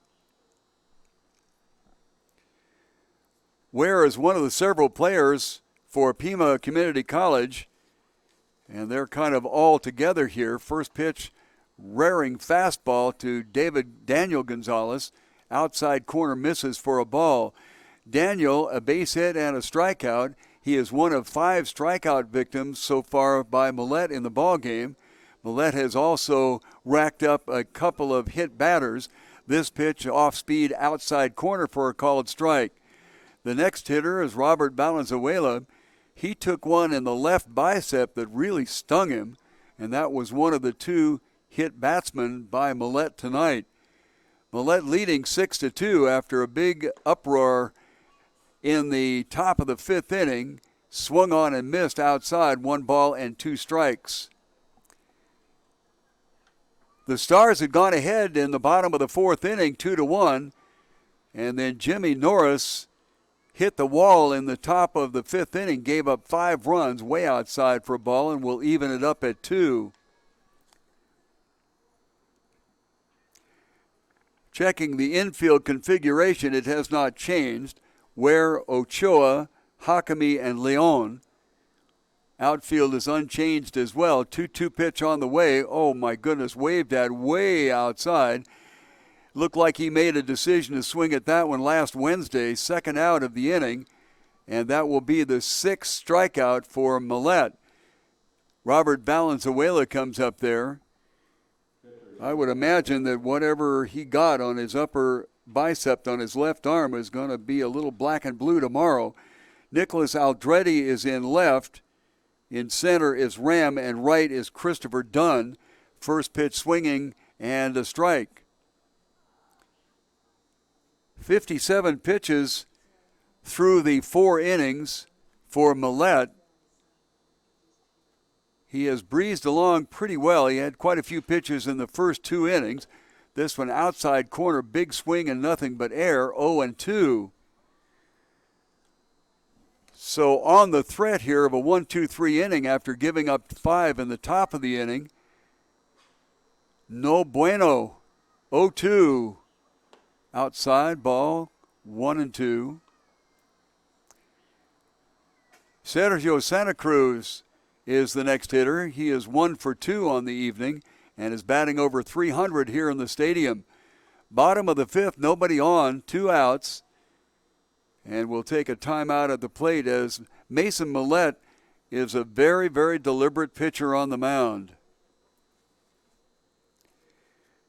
Robert and his brother Gilbert go to Friends University in Wichita, Kansas. This one was way outside and swung on. 2nd strikeout of the inning, 7th of the game for Millette, and it will end the inning with nothing across here for the Stars. And after 6 full innings of play, it is the Aztecs 6 and the Stars 2. Come see the difference at Goliath Auto Sales. They are the no-pressure used car dealership at 5170 North La Cholla Boulevard in Tucson. John, a recent customer at the store, wrote a letter, and in it he said that it was the most painless deal that he'd ever had buying a car, and that he would highly recommend Goliath Auto Sales. For value pricing, affordable vehicles, make sure you check out Goliath Auto Sales.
Checking games on the outer field, both of them in the fifth inning. It's the B&L Rockets 9-0 over Team Tucson, and 9 is the magic number for the Old Pueblo Kings as they are up on the Rincon Knights 9-2.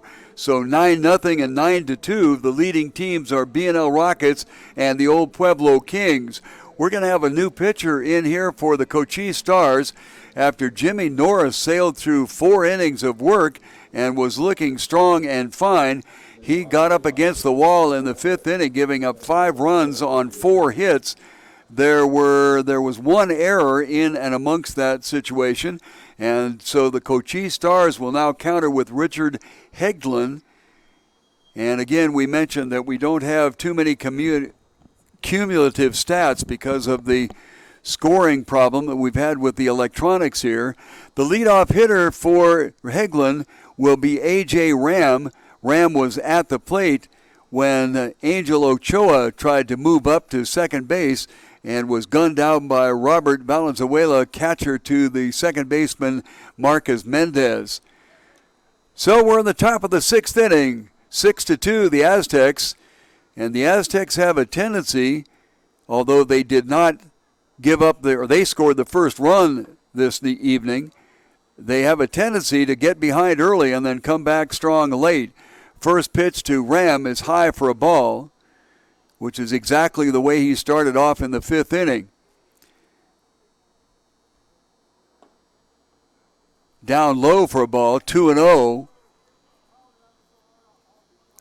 Cochise Stars and the B&L Rockets scrambling to see who finishes up second in the league. And if things stay the way they are right now, this one lifted into center field, kind of circling around it. Daniel Gonzalez gets it. He didn't really have to move a whole lot. First out of the inning. Sal Escariga comes up. He got on a 2-base outfield error in the 2nd inning and came around to score. In the 5th inning, he got a walk, moved up on an infield out, then came around to score when Chris Dunn dumped one into right field. Those were the runs in the inning for the Cochise Stars. And Escariga is up there, takes a first pitch strike. Nobody on, 1 out here in the top of the 6th. This one sky high to left center field. Daniel Gonzalez getting over there, and just in front of the warning track, he grabs it, so he's got 2 putouts here in the top of the 6th inning, and that will bring up Richard Ware. Ware popped out to the catcher. That was in the 2nd inning, and in the 5th inning, grounded out to the third baseman Castillas. Aztecs counted 5 in the 5th inning. Here with a new pitcher, Richard Hegglund, they've gone 2 up and 2 down. Richard Ware, the hitter, came into the ball game batting .300, but 0 for 2 will drop that down a bit. At the knees, a breaking pitch for a called strike. No changes defensively for the Stars except at the pitcher spot. Outfielder Andre Green relatively deep in left field. Daniel Gonzalez is straight away in center. Off-speed pitch catches that outside corner. And Mr. Ware finds himself behind 0-2. So we've got Green, Gonzalez, and Acuna, left, center, and right. Infield of Castillas, Valenzuela, Mendez, and Santa Cruz, just as we started things off. Kind of aimed one up there a little bit high for a ball. 1 ball and 2 strikes.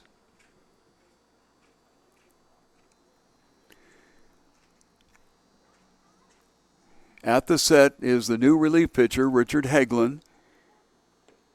Drops one down into the dirt, blocked by Valenzuela. That would be Robert. 2 balls and 2 strikes. So Gonzalez has moved up several steps in center field, but Green is still well back and left, as is Acuna in right. So they're respecting a little bit of power here from Richard Ware. Fouls this one back into the screen, and we'll go to the sixth pitch of the at-bat with a 2-2 count.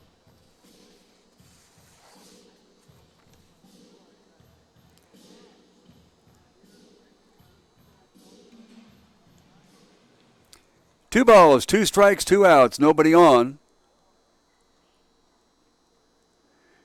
Kind of pushes that pitch up there, off-speed pitch, and misses inside.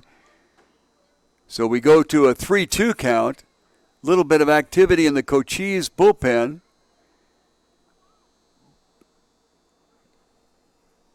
Try to pick up a number out there as soon as we get a break. 3-2. This one ripped foul to the left side. They say the more pitches that a batter can see from a pitcher, the better opportunity they have to be able to get a base hit. So I suppose the eighth pitch of the at-bat coming up here will favor the hitter Ware. Whoever is warming up in the bullpen in left field is just kind of lazily standing there at the moment. This was about 6.5 miles outside, and it'll be a walk. A 2-out base runner, and that will bring up Chris Dunn. Dunn was intentionally walked in the 5th inning, but it turned around to bite the Stars on the backside as he came around to score one of the 5 runs that the Aztecs got in the top of the 5th inning. Before that, Chris got an RBI infield out. That was in the 2nd inning. Still trying to pick up the pitcher out there. Well, every time I look, he stands there and looks back, so we'll let it go for the moment. Hegglund has a tendency, instead of having the same arm motion for an off-speed pitch, to slow down the arm motion. That's something he's going to have to unlearn, because if you slow down your arm motion on any level much higher than this, a hitter is going to tear you to pieces. 1 ball, no strikes. There's another one that's up there. Dunn kind of overswung and missed it. Was out ahead of it a little bit. And the count will go to 1-1. The Stars have an interesting piping around their numbers, and sometimes from this distance a little bit hard to pick up. 1 ball and 1 strike below the knees for a ball.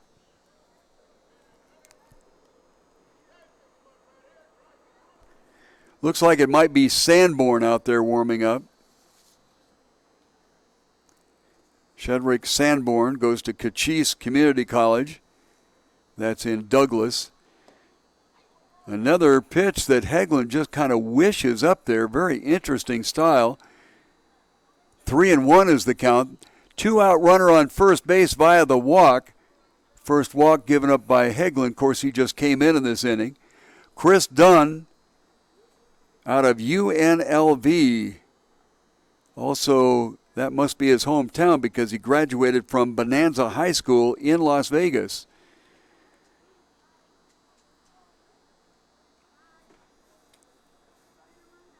Three balls and 1 strike. Runner goes from first. The pitch is swung on and hit high to right field. In this light air, it might carry all the way back there. It's gone. So Dunn lifted one. Didn't look like it was hit that hard, but we have 90-degree temperatures around here at the stadium, and with the light night air, it just kept going and going and going. And so Chris Dunn gets himself a 2 RBI home run. Richard Ware, who got a walk, scores ahead of him.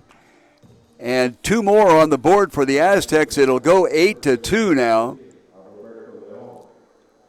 So welcome to the mound there, Richard Hegglund, as he gives up a deep home run. Well, actually, it was just barely over the 375 sign in right field. Alberto Leon, first pitch swinging, fouls it off. Leon was one of 4 batters in a row to get RBI singles there in the 5th inning. Wrapped around that was a sacrifice fly-out RBI, and that's how the 5 came across. Well, nobody on, so the infielders are back on the grass, outside cornered for a called strike, and Leon who is 1 for 2 tonight in an RBI, is behind on the count 0-2. Well, the Aztecs are up to 8 here. This one wrapped right at Mendez at second base, and that will be the third out of the inning, the line out. But before that happened, a 2-run home run puts the Aztecs up 8-2 after 5.5 innings of play. Rincon Financial Group is a Tucson organization that understands that individuals face unique challenges as they prepare for retirement. The Rincon Group is standing by to take the mystery out of preparing for today and tomorrow. What goal do you have? Retirement preparation, college savings, maybe estate strategy?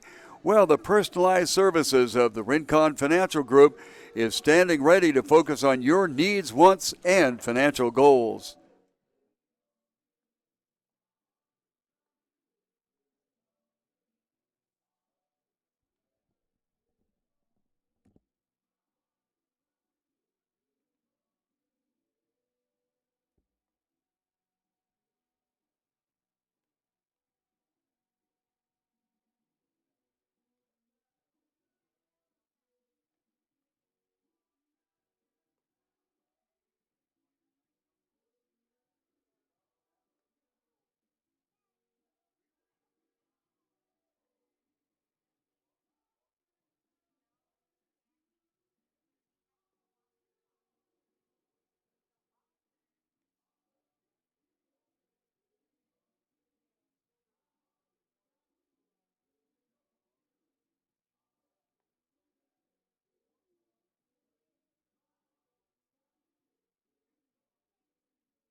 With lots of runs to make up, the Cochise Star has come up to bat here in the 6th inning. It'll be Sergio Santa Cruz, followed by Andre Green and Gilbert Valenzuela. First pitch is high and away to Santa Cruz, the first baseman tonight for the Cochise Stars. He is 1 for 2, got a base hit, and then went to second base on a wild pitch. Struck out in the 3rd, waves at a pitch outside, 1 ball and 1 strike. Mason Millette out there for his 6th inning of work. Mason, 72 pitches through 5 innings of play, has given up a couple of runs. Very stingy with the base hits. The ball outside, 2 balls and a strike. Only 3 hits on the board for the Cochise Stars, but they've pushed 2 across. Big swing and a miss, and we'll even it up at 2-2. Millette has 7 strikeouts, has hit a couple of batters, but has not walked anybody. I'm sure that the Cochise Stars would just as soon see a couple of walks rather than hit batsmen on the corner at the knees for a called strike looking. First out of the bottom of the 6th inning and the 3rd strikeout in a row for Millette. He got the last 2 batters in the 5th inning. Only threw 13 pitches in that inning. 72 coming in to here. Now 5 more for 77. And Andre Green will step in. Green 0 for 2, grounded out in the 1st inning and struck out in the 4th. Outside corner for a called strike. So Millette is on his way to possibly 4 strikeouts in a row and his 9th of the ball game. To the plate, outside, 1-1. Oh my goodness, I spoke way too soon. There's an expanded strike zone in this league, and they generally enforce it on the outside part of the plate. And there was a called strike, 0-2. 0-2. outside in that pretty much same spot, and so that basically forced Green into swinging. And there is the fourth strikeout in a row, the ninth on the evening for Millette. And we'll go to Gilbert Valenzuela. He struck out in the fourth inning, but got on first base because the ball got away from Escariga, the catcher. And then ultimately Valenzuela came around to score. That was the second run. First pitch to Gilbert is a called strike. He and his brother go to Wichita, Kansas for college, and that is Friends University. It amazes me the number of students from this area that go to cold weather areas. This one dribbled out front, and I believe that they're going to call it a foul ball. They do. Thought at first that Valenzuela might have been called out because it looked like he was out of the batter's box and the ball came off of his foot. That would have been an automatic out if he had been in fair territory, so I guess that was the rub, that he wasn't quite into fair territory. When you come out of the box, you need to be outside the baseline so that things like that don't happen to you. 0-2 is the count. Outside corner, called strike three, and that is the fifth strikeout in a row and the 10th in the ball game for Millette, as he is really steaming along here. Your Jimmy John restaurants, locations in and around the Tucson area, know how much you care about freshness. That's why they spend hours in preparation every day just to make your sandwich quickly and efficiently when you show up. You get the freshest breads, all natural meats, and hand-sliced veggies every time. Stop by the store or order online at jimmyjohns.com. Every now and then they play a sound thing on this iScore. I really probably ought to shut the audio off on it to begin with. Pooey.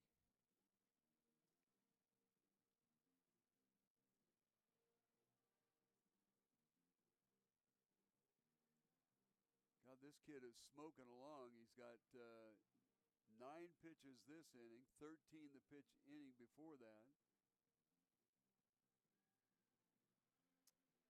My.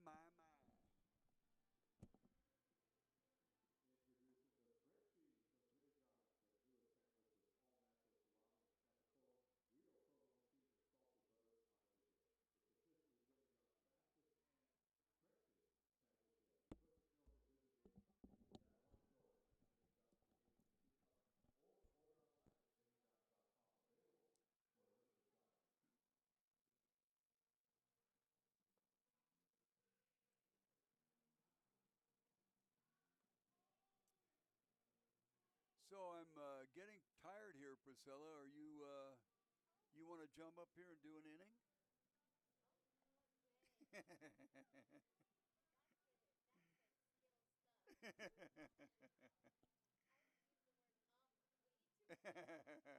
Hi, you little cutie.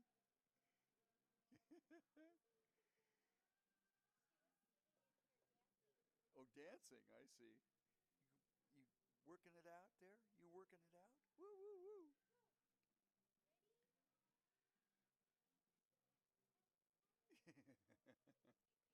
Do I see a little tooth beginning to break through there? One tooth. That a girl. Okay, here we go.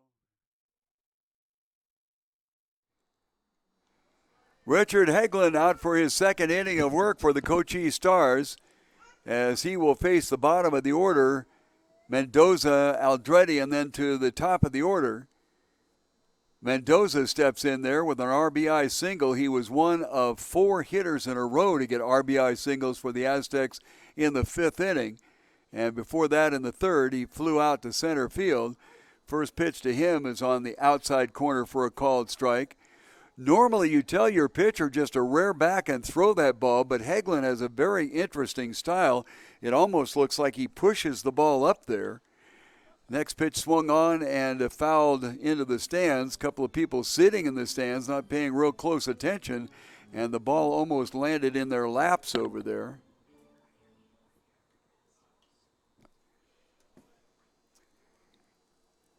No balls and 2 strikes. Outside misses. 1 ball and 2 strikes now. Mendoza is the designated hitter tonight. He'll be followed by the left fielder, and then we go to the second baseman, Hakami, who was playing shortstop last night. So moving people around here.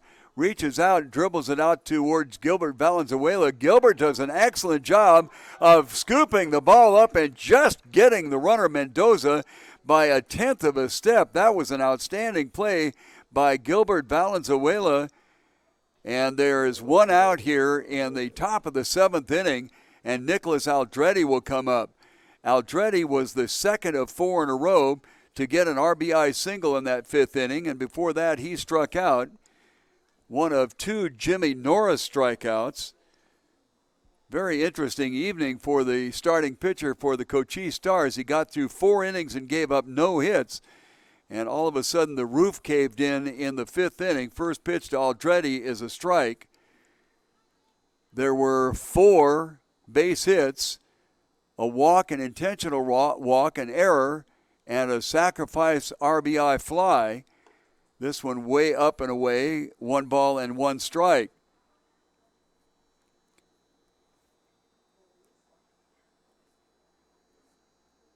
So without regard to the fact the Aztecs have 8 runs, they only have 5 hits. This one lifted foul and over the screen. I believe it's going to make it over, maybe not. No, Robert Valenzuela back there to get right up next to the screen and grab it. That will be the second out of the inning. I thought sure that had enough legs to make it over the screen, but Robert Valenzuela did not give up on it, and he came right to the edge of the screen and picked it off. Top of the 7th inning now, to the top of the order, Jacob Hakami. Hakami is 1 for 3, got on an error in the 1st inning, grounded out to the shortstop Valenzuela in the 3rd, and was one of those that got a base hit and an RBI in the 5th. Hegland guides that ball up there. Boy, I tell you what, this is one of the most unique pitching styles that I've seen. Normally you tell your pitcher just rear back and throw that pill, and it looks like Hegland just wishes it up there, guides it up there, pushes it up there. This one wrapped hard into left field, and it'll die in front of Andre Green for a 2-out base hit. So an outstanding out turned in by Gilbert Valenzuela at shortstop, then a pop-up to the catcher and a base hit. That is the second hit given up by Hegland. The first one was a 2-run home run in the 6th inning, which is when he came in relief. So we're the top of the 7th, and a base hit there, and that'll bring up Alex Kelch. Kelch was the sacrifice fly RBI that got the 5th and final run in for the Aztecs in the 5th inning. And before that, he flew out to right field. The pitch outside for a ball.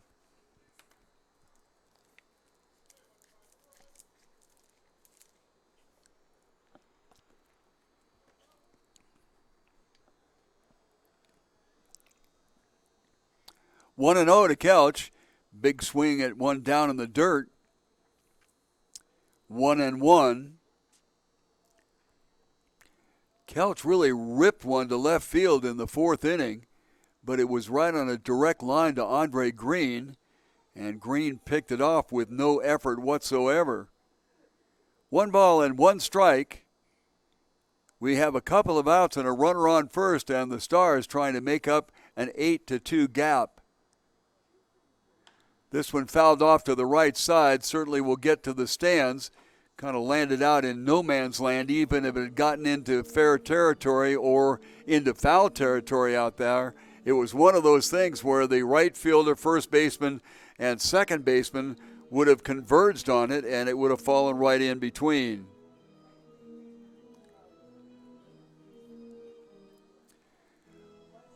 One and two on the hitter here in the top of the 7th inning. Angel Ochoa, the on-deck hitter. Angel has taken the donut tonight, 0 for 3. Swung on and missed. That will be the 3rd out of the inning. And the first strikeout recorded for the relief pitcher Hegland. Nothing across in the top of the 7th inning. And after 6.5 innings of play, it's the Aztecs 8 and the Stars 2. The Best Western Tucson International Airport Hotel and Suites features spacious guest rooms and 2-room suites with an upscale contemporary decor. Guest room amenities include complimentary internet, refrigerator, coffee maker, and in-room safe. Watch premium cable channels on a 42-inch flat-screen HD TV. Many rooms have patio doors opening to a tranquil courtyard. At a best place to stay, well, that's Best Western Tucson International Airport Hotel and Suites. This guy is so ridiculous on his. You like that, do you, sweetie? Holy mackerel, we've zoomed up to 16.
Oh boy. Oh, now we have another conversation with the umpires.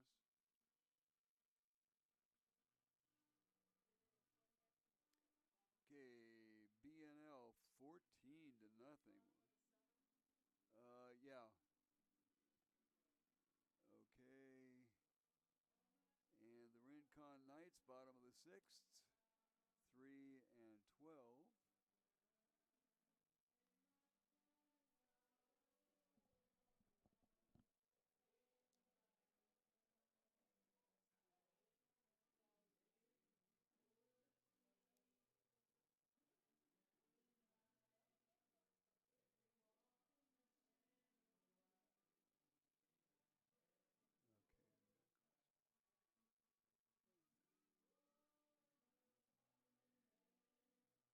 Geez, I wish they'd let me know what these conversations are about. Well, I'm see those volume controls on the back there. That's when you know, on the AAA and like that, the announcer will, or whoever's working over there, will tell you what's going on because they have a communications there. So, oh well, here we go. Mason Millette out there for his 7th inning of work. And the work he is right now, he's looking at trying to strike out his 6th batter in a row with Jesus Acuna, the right fielder, coming up there. He was hit by a pitch in the 2nd inning, but got an RBI single in the 4th. Second pitch to him is swung on and missed, and the count will go to 1-1. Mason Millette with 10 strikeouts, and right now he is working on the 6th hitter in a row to strike out.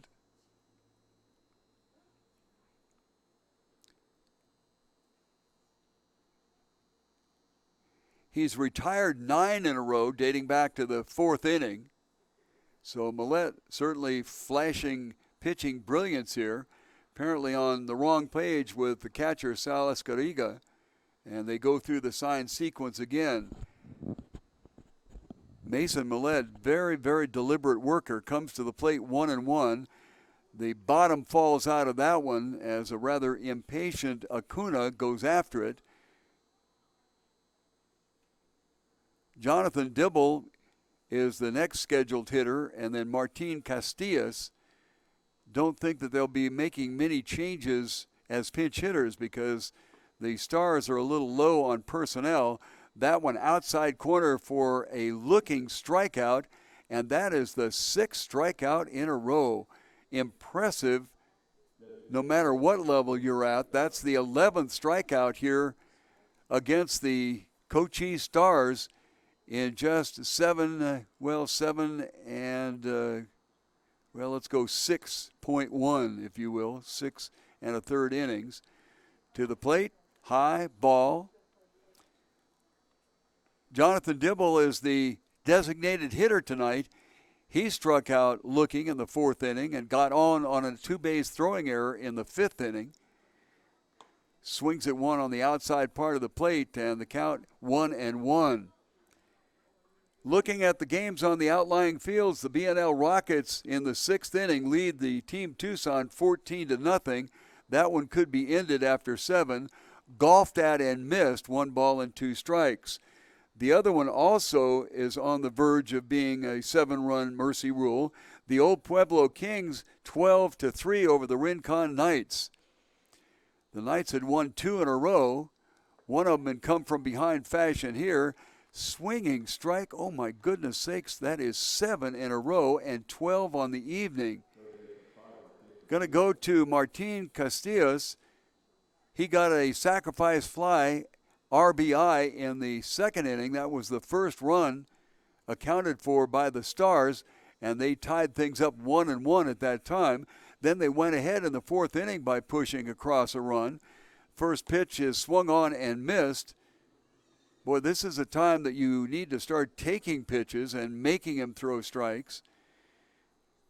The Stars are helping out a little bit by going on those outside pitches, but they're kind of locked in from the standpoint that umpire has been calling strikes out there farther outside than usual, and the count goes to 1-1.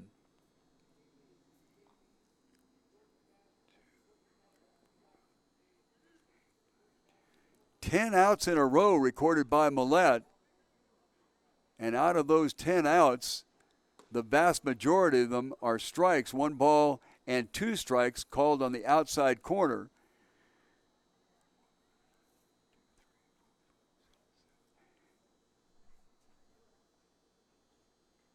Eight strikeouts in the last 3 innings?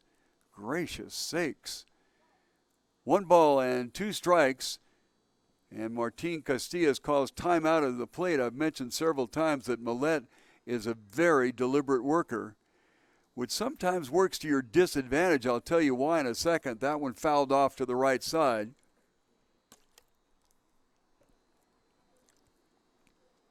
What happens is your fielders begin to get on their heels rather than on their toes, and then if a ball is hit, it sometimes catches them off guard.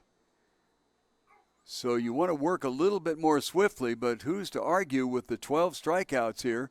Waved at way outside, and another strikeout. This is the 2nd inning in a row that he has struck out the side, and before that he got the last 2 batters in the inning struck out. 13 strikeouts through 7 innings of play here, and let's check and see how many pitches he has thrown. He's thrown 94 pitches to this point, so it'll be interesting to see whether they let the young man continue or not. However, after 7 full innings of play, the score is the Aztecs 8 and the Cochise Stars 2. Firestone Complete Auto Care is your go-to tire store in the greater Tucson area. Find out the right tires online or in the store. There are 5 locations. Pick the one closest to you. 7950 East Speedway, 4800 block of East Sunrise, 290 West Wetmore Road, 3501 East Broadway, or 2400 block of North First. Anywhere that you go for Firestone Complete Auto Care, you will not be disappointed.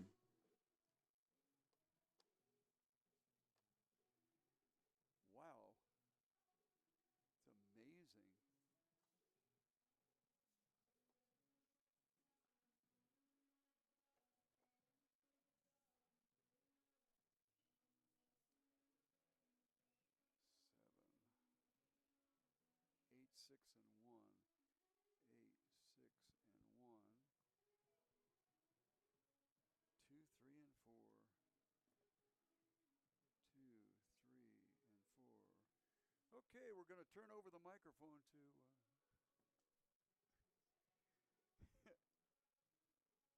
did she panic.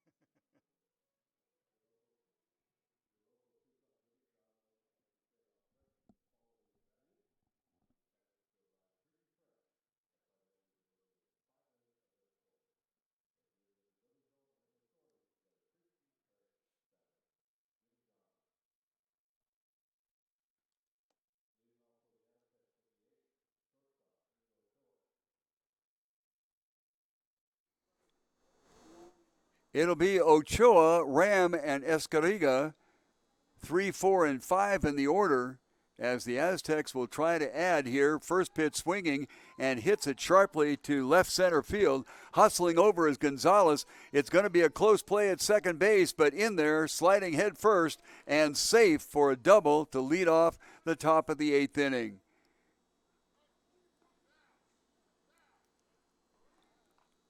A.J. Ram will be the next batter. As we were talking about moving some players around here, I guess we're going to stay with Ochoa at second base, as the Aztecs are on top here 8-2 in the top of the 8th inning, and they get a leadoff double against Richard Hegland in for his 3rd inning of work. He gave up a 2-run home run in the 6th inning, got through the 7th inning, and now in the 8th inning has the first pitch. Well, that'll be an out because he was taking the ball out of his glove. A soft line drive to the shortstop, Gilbert Valenzuela, and as he pulled the ball out of his mitt to try to throw it to second base to get the out there, it got away from him, but the umpire still ruled that it was on the transfer, and so that's going to be an out. We have one out with a runner in scoring position on second base, and Sal Escariga, the catcher, is up there. He got on a 2-base error by the outfield in the 2nd inning and came around to score. He walked in the 5th inning and also came around to score, and then flew out to center fielder Daniel Gonzalez in the 6th. First pitch to him is a called strike. Richard Ware is the scheduled on-deck hitter, and we notice him down there swinging the bat, so there'll be no changes there. On the knees for a called strike, and I'm still just absolutely fascinated by the way Richard Hegland pitches. Totally contrary to the way you generally teach a pitcher, and yet he's been relatively successful with the exception of that 2-run home run in the 6th. Looks back at second, takes a long look at second, and now steps off. Cochise at third, Gilbert Valenzuela at short, Marcus Mendez at second, and Santa Cruz is at first. So there have been no changes there. This one high and away. Checking the outfield, Andre Green in left, Daniel Gonzalez in center, and Jesus Acuna is in right. So no changes defensively for the Cochise Stars. The only change that they've made is on the mound, and that's Richard Hegland coming in the 6th. This one popped up high back towards the screen, and in this particular case, it does have enough leg, if you will, to make it over the screen without regard to the fact that Robert Valenzuela was right there offering to have it come back. Come back. 5th pitch of the at-bat, 1-2 count.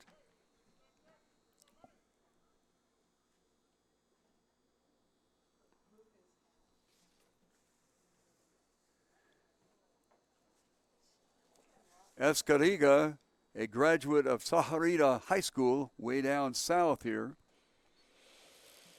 1 ball, 2 strikes, first base is open. This one fouled off into the screen.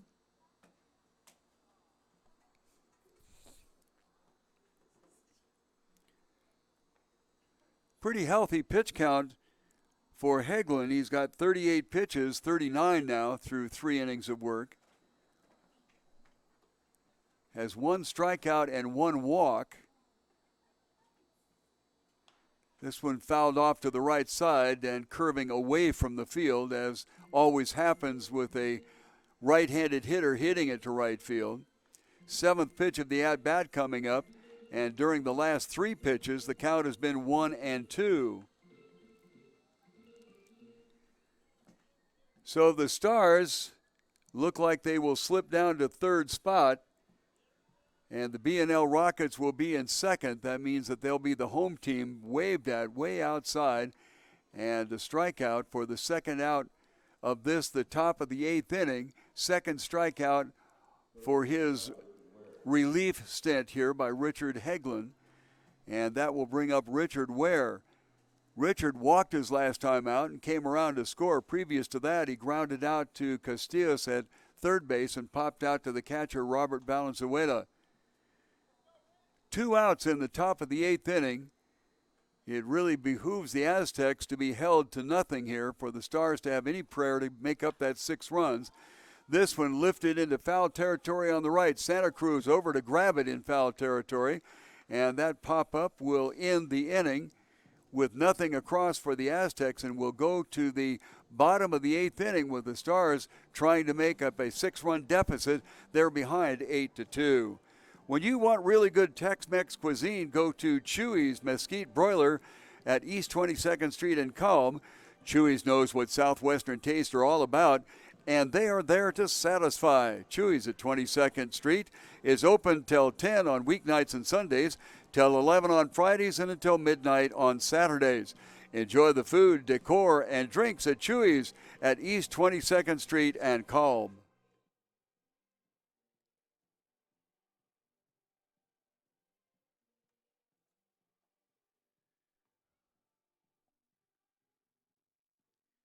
Well, we were up to 16 folks at one time. Oh my goodness, a diaper change. Right in the middle of a ball game.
What is the story on this? Okay, here we go. Well, I can't say as they blame them. They're going to make a pitching change. Mason Millette had gone 94 pitches. My inclination might have been to see if he could go 9 strikeouts in a row, as he got 3 strikeouts consecutively in the 7th, 3 in the 6th, and 2 in the 5th. So they pull him out, though, at 94 pitches. Certainly don't want to ruin a young arm just to see if some sort of record could be set. The batter is the top of the order, Marcus Mendez, who is 0 for 3 tonight. First pitch to him by Ethan Coleman, the new pitcher, is a ball, and the second one swung on and missed for a strike. Where Ochoa, Hakami, and Leon on the infield, nothing has changed there, as Mason Millette really did an outstanding job through 7 innings. And the side armor, Coleman, steps in there, misses, and it's outside for a ball, 2-1. So closing the book on Millette, 7 innings, 2 runs, only 3 hits, and count them, 13 strikeouts. The only negative might be the fact that he plunked 2 batters, but that up against everything else that's gone on. This one sliced into right field. Let's see if it can stay fair. It does not, and the count goes to 2-2.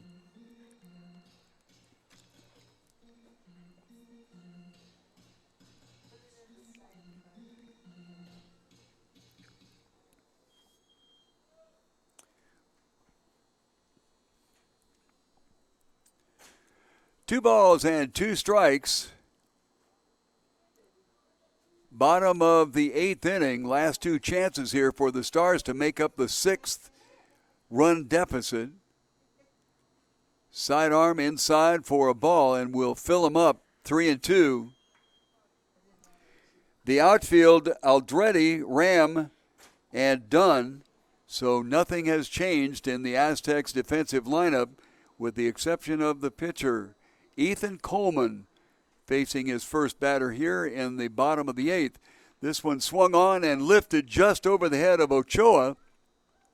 And that will be only the 4th base hit that has been achieved by the Aztecs, or by the Cochise Stars tonight.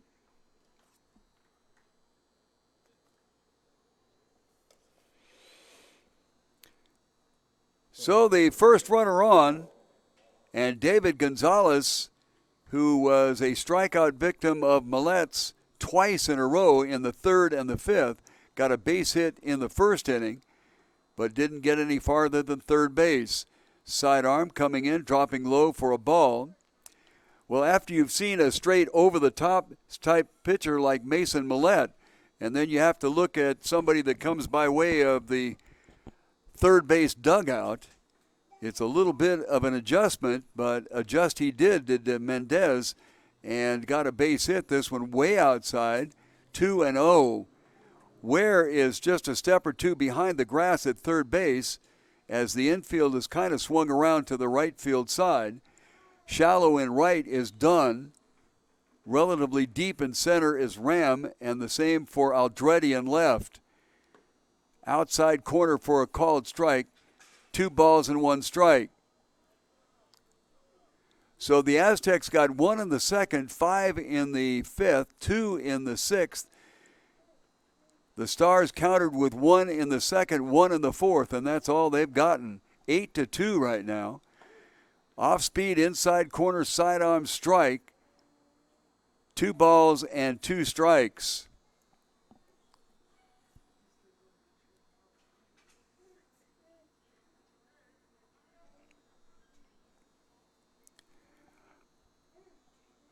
Coleman takes a long look at first base. 2-2. Runner stays, fouled off to the screen.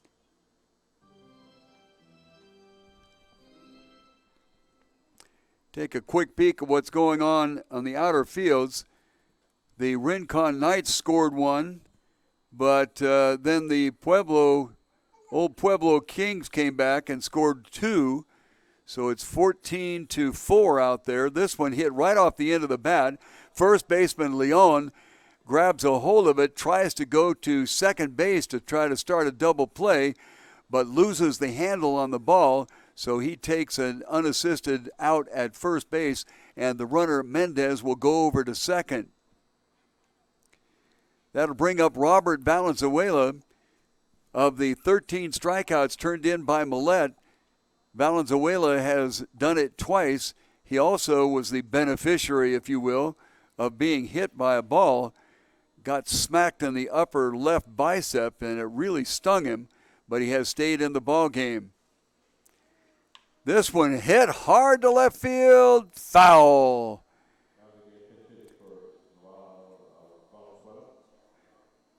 Well, we do have a pinch hitter stepping in there for Valenzuela. Didn't pick that up. This will be the new player that they recently picked up. Thought he was picked up as a pitcher only, but apparently that's not the case. This is Lupe Lucerno, a recent graduate of Pueblo High School. Really smacked the daylights out of that ball, but it was foul.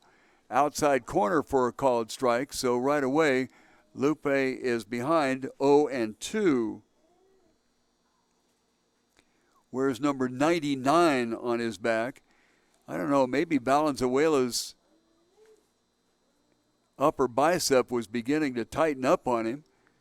Waves at the 3rd pitch outside, and a strikeout. That'll be the first strikeout achieved by Ethan Coleman in relief, and that will sit down Lupe Lucerno,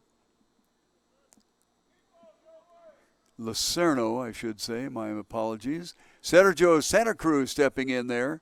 Santa Cruz also has been struck out twice. That was Millette, of course. In the first inning, he did get a base hit, sidearm pitch down low for a ball. Have a runner at second base for the Cochise Stars, and they desperately need to get something going in this inning, as they need to make up 6, and it's a little hard to do that in one inning, although we've seen a 5-run makeup so far in the stadium this year, and I think a couple of 4-run makeups late. Outside corner for a called strike.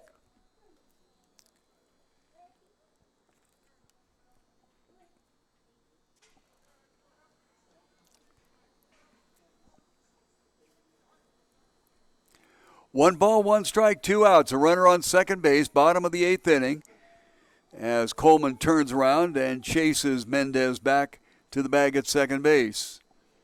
On deck hitter is Andre Green. We'll have to wait and see if that is he in the on deck circle. Inside for a ball.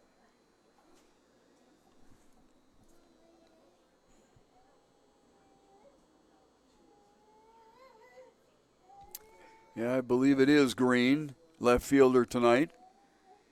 2 balls and a strike. First base open, 2 outs. Sidearm down low. And for the 3rd time in the inning, Coleman has gone to 3 balls. He had Mendez 3-2 and gave up a base hit. He had Gonzalez 3-2 and got a ground ball out. Struck out Lucerno on 3 straight pitches. This one way inside for a ball. Throw back to second base. The shortstop was a bit surprised to see the ball coming that way. And a walk to Santa Cruz. So runners on first and second. Andre Green will step in there. And I know this sounds like a stuck record, but this is the 3rd batter in a row that has been a 2-strikeout victim to the starter Mason Millette in his 7 innings of work and 13 strikeouts.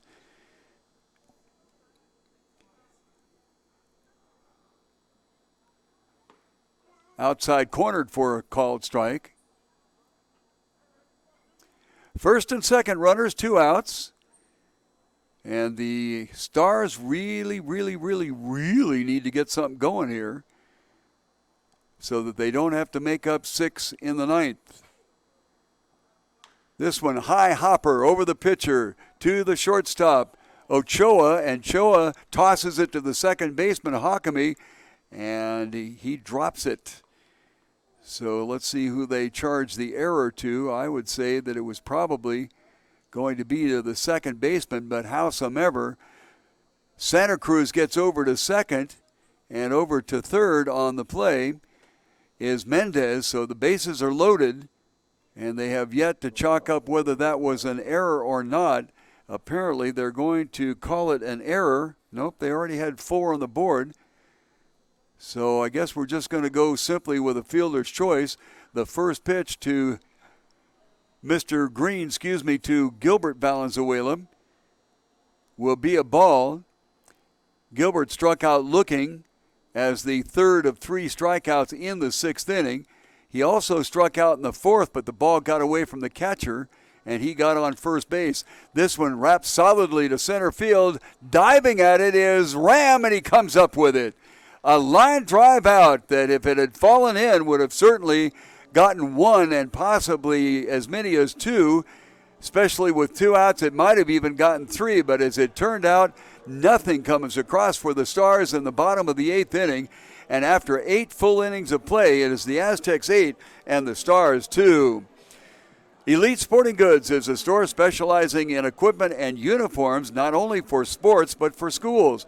They also do a heck of a lot of company business, and the reason for it is they have a full range of services, including silk screening, embroidery, heat press custom printing, banners, and more. Elite Sporting Goods is over there on South Campbell at 3640. Stop by, call, or find them on the web. Elite Sporting Goods.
Aztecs to the top of the ninth. It'll lead off with Chris Dunn, followed by Leon and Mendoza.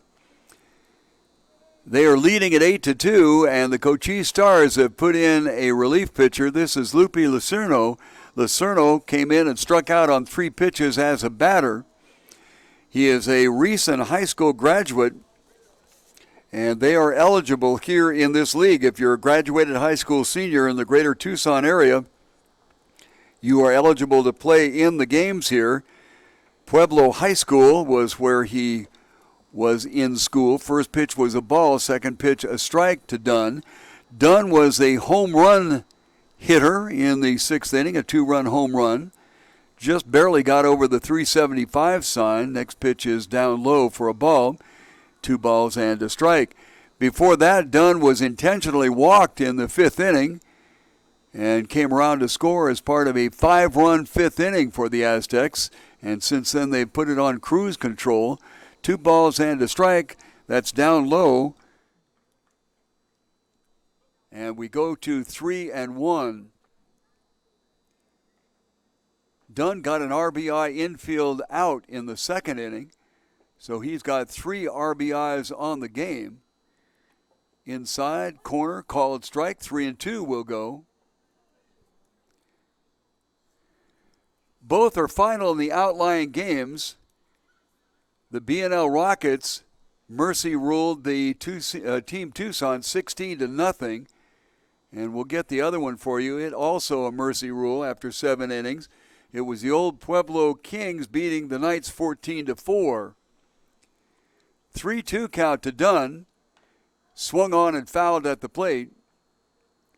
So we will go to the 7th pitch of the at-bat to the leadoff hitter for the Aztecs in the top of the 9th inning, Monsieur Dunn.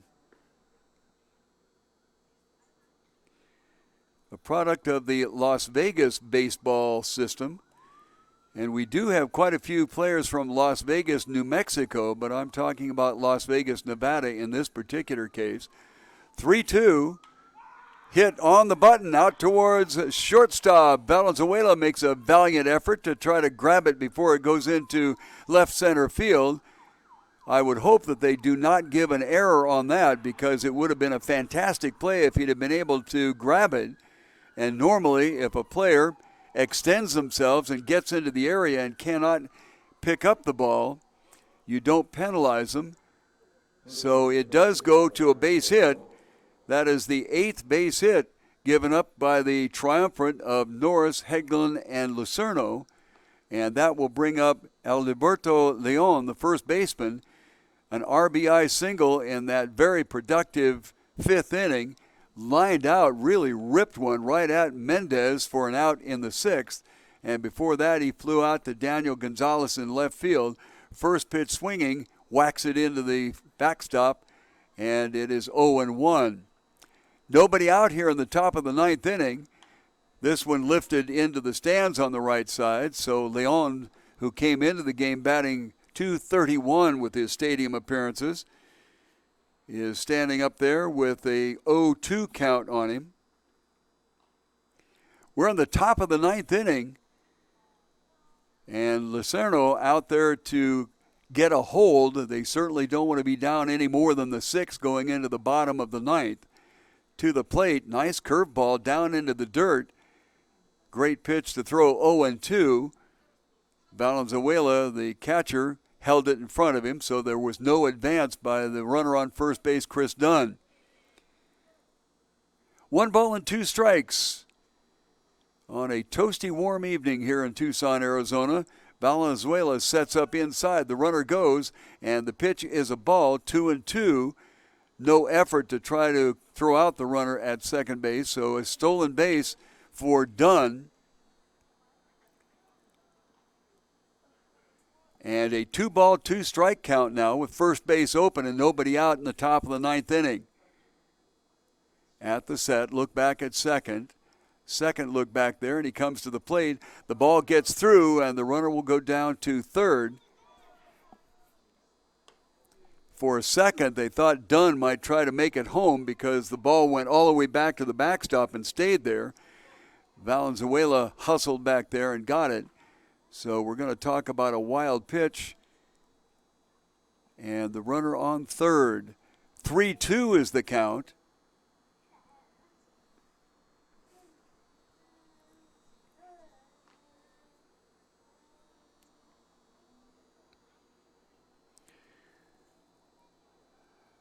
Leon, one of the 19 players from Pima Community College on this team. He just graduated from Sajarito. This one hit sharply. Left field, back for it is Green. Over his head, off the warning track and off the wall. The run will score, and that will send Leon around to second base with a stand-up double.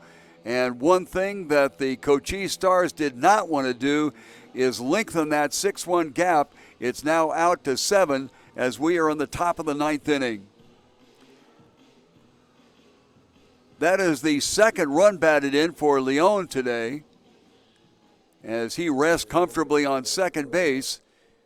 And that will bring up the 9th hitter in the lineup, Anders Mendoza. Mendoza was one of 4 in a row in that 5th inning that got RBI singles. First pitch to him down in the dirt for a ball. 9-2, top of the 9th inning. Nobody out as yet, and the relief pitcher, Lupe Lucerno, struggling a bit, giving up 2 consecutive hits. He's been behind in the count on each of the 3 batters. Throws that curveball, catches the outside corner for a called strike, 1 ball and 2 strikes.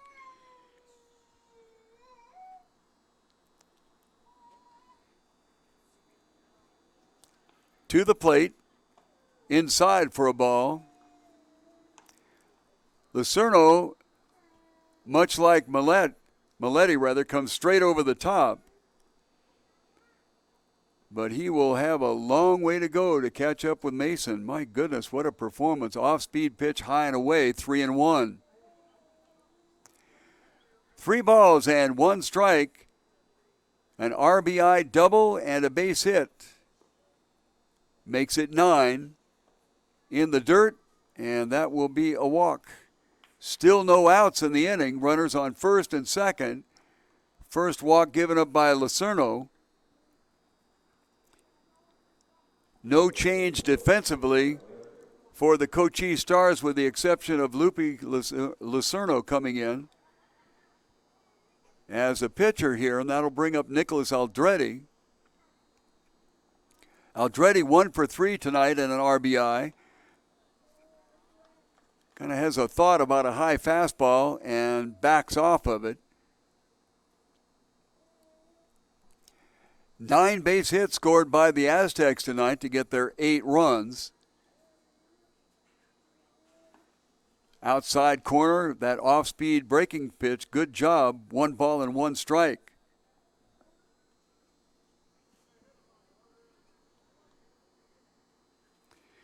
Aldrete attends Eastern New Mexico University. Way outside, Valenzuela gets out there to stop it before it goes to the backstop, thus advancing the runners. Aldrete, a recent graduate of Volcano Vista High School. He apparently will be entering his junior year at Eastern New Mexico. Ball in the dirt, as Lucerno has been pitching from behind almost exclusively here. A hit, a double, and a walk. First and second. 1 run in, nobody out, and a called strike. 3-2. It will be interesting to see if Mike Odom sends his runners, because he's been using these last 2 games kind of experimentally, putting different players in the lineup and trying plays. The runners do stay there, and the breaking pitch just catches that outside corner for a called third strike. So we go to the top of the order, Jacob Hakami. Hakami with an RBI single in that very productive 5th inning. He got a base hit his last time up. It was a 2-out single, but then a strikeout recorded by Hegden, and that was the end of the inning. Outside corner for a called strike. 2 for 4 on the evening, with Hakami coming into the stadium with a .333 batting average. so that has bounced up a little bit. Very shallow in center field is Daniel Gonzalez. The corner fielders are back, however. The runners go. The throw to third base as Venezuela had to double pump. He couldn't get the ball out of his glove quickly enough, and the double steal will work. Good strong throw down there to be able to almost get the out. But as I said, he kind of double clutched it coming out of his glove. The pitch was a called strike, so runners on second and third, and the count 0-2 to Hakami. This one fouled off to the right side.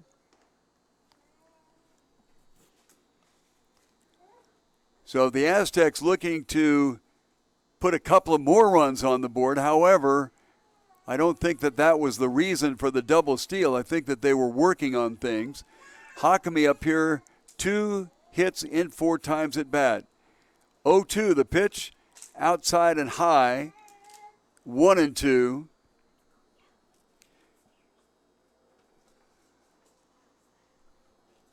Do have a couple of changes in the infield here that we did not pick up. So we'll have to get that information to you if it's necessary. Fouled off at the plate. 6th pitch of the at-bat with a count 1-2. They show that Marcus Mendez has moved over to third. So we'll try to catch up where other people have gone. 1-2, swung on, ball in the dirt. The ball gets away from the catcher. The throw to first base for the put out there. Because first base is open when you strike out, you can take off if the catcher does not handle that third strikeout or that third pitch. So a couple of outs finally. Lucerno records his first strikeout here. And that will bring up Alex Kelch. Kelch has yet to get a base hit tonight. He's 0 for 3, but he did get a sacrifice fly RBI. Big swing and fouled off at the plate. Looks like that might have gotten Robert Valenzuela. So he'll take a little wander out to pitcher, probably using expletives deleted all the way. At bat, he caught an inside pitch on the left bicep that really stung him. So Robert may have taken that where you don't particularly want it. Slowly walking back to home plate now. Well, I tell you what, those catchers and umpires, they sure take a beating back there sometimes. Had an umpire with a concussion a couple of nights ago. I guess it was Monday evening. The catcher got crossed up, and the umpire, got a right square in the snoot. Knocked him cold. 0-1 pitch. Outside corner for strike 2. 0-2. So Lucerno looking for his second strikeout here.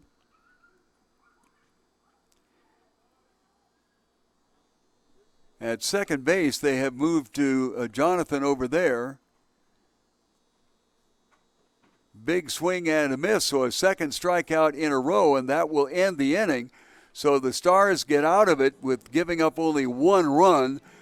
So after 8.5 innings of play, it is Aztecs 9 and the Stars a long way to go. Yes, it's called Kino Sports Complex, but it's much more than just sports. Director Maureen Ochoa and her great crew has successfully staged trade shows, corporate meetings, conferences, fundraising events, and private parties in and around Kino Stadium. So whether it's a sports activity or something else, give the Kino Sports Complex a call.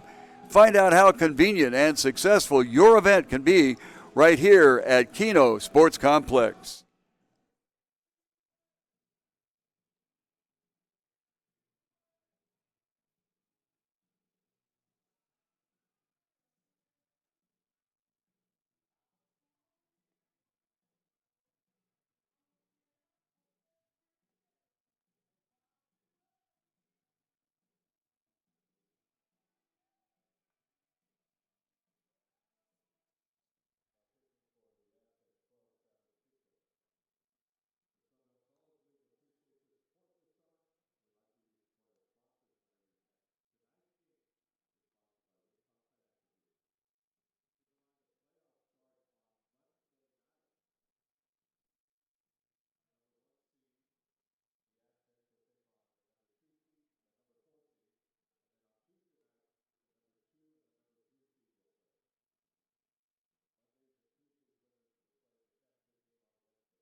First pitch swinging, a high hopper, and the first baseman getting over there, Leon, cannot hang on to it. And so Jesus Acuna, the right fielder, gets on an error by the first baseman, Leon. And we have a new pitcher on the mound. Travis Higdon will come in as the third pitcher used by the Aztecs here. Jonathan Debo, who moved over to second base from his designated hitter position, will be up there. He has struck out twice so far, both of them against Maletti. Off-speed pitch, catches the corner for a called strike. Before that, Debo got on a two-base error, so he is 0 for 3 on the evening. But the Stars start things off right here in the bottom of the ninth inning with a man getting on base inside for a for a strike. 0-2, nobody out and a runner on first with the Stars pretty much up against the wall. They're down 9-2. High hopper out to second base, and it bounces over Hakimi and into right center field. That will send Acuna over to third, and the high hop base hit is only the fifth base hit here recorded by the Aztecs. Check that, by the Cochise Stars tonight. Hit number 5.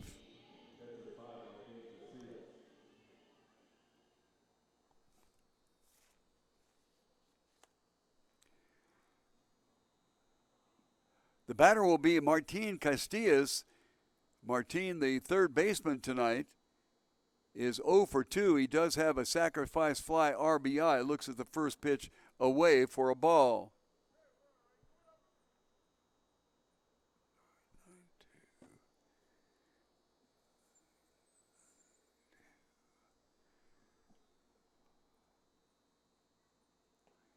Inside, rolls away from the catcher Escariga, but the runner does go to second base.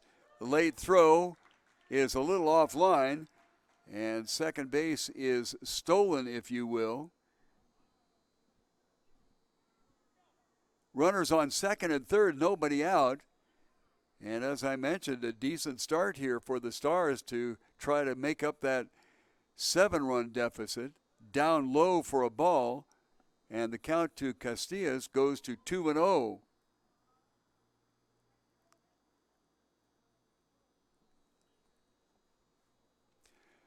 Third pitcher on the mound used by the Aztecs tonight. They got a heck of a start out of Mason Maletti. 7 innings, 2 runs, 3 hits, and 13 strikeouts. Outside corner for a called strike.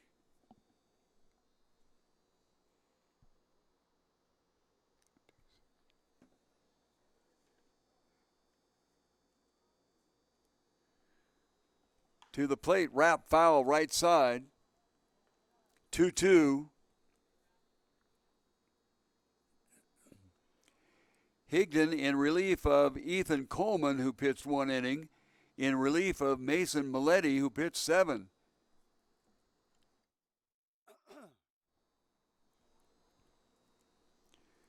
Travis starts into his windup, decides that he wasn't in rhythm and steps off. Castillas, last time up, was the last strikeout victim of the 13, waves at one outside and becomes a strikeout victim to Higdon, giving him his first strikeout. 1 out here in the 9th inning, and we go to the top of the order, Marcus Mendez. Mendez switching over to third is 1 for 4 tonight. He got a base hit in the 8th, got around to third, but was unable to score. First pitch to him is a strike. The Stars had bases loaded there in the 8th inning, albeit with 2 outs, and then a ripping line drive to center field. A.J. Ram gathered it in, and that ended the inning. This is punched into center field, and they will send the runner from third. Here is the play at the plate, and not in time. So a 2 RBI double for Mason Mendez as he comes through here. And the Stars get 2 of them back at least. And the score is now 9-4.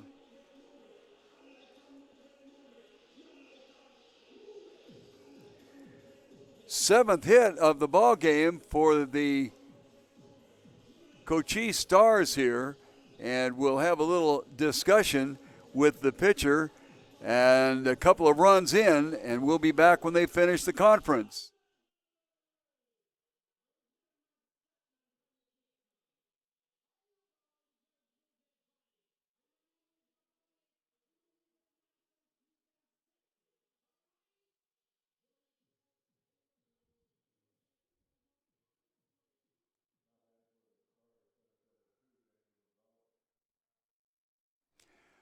Conference over, Higdon will stay in. 2 runs across, an error by the first baseman, a base hit, a strikeout, and a 2-run double. First pitch to Gonzalez, the center fielder, is a swinging strike. Gonzalez is 1 for 4 tonight, has struck out twice. Those were against Maletti. Grounded out to the first baseman in the 8th inning, and prior to all that, in the first inning, got a base hit. Second pitch is a called strike. And Gonzalez finds himself in the hole 0-2.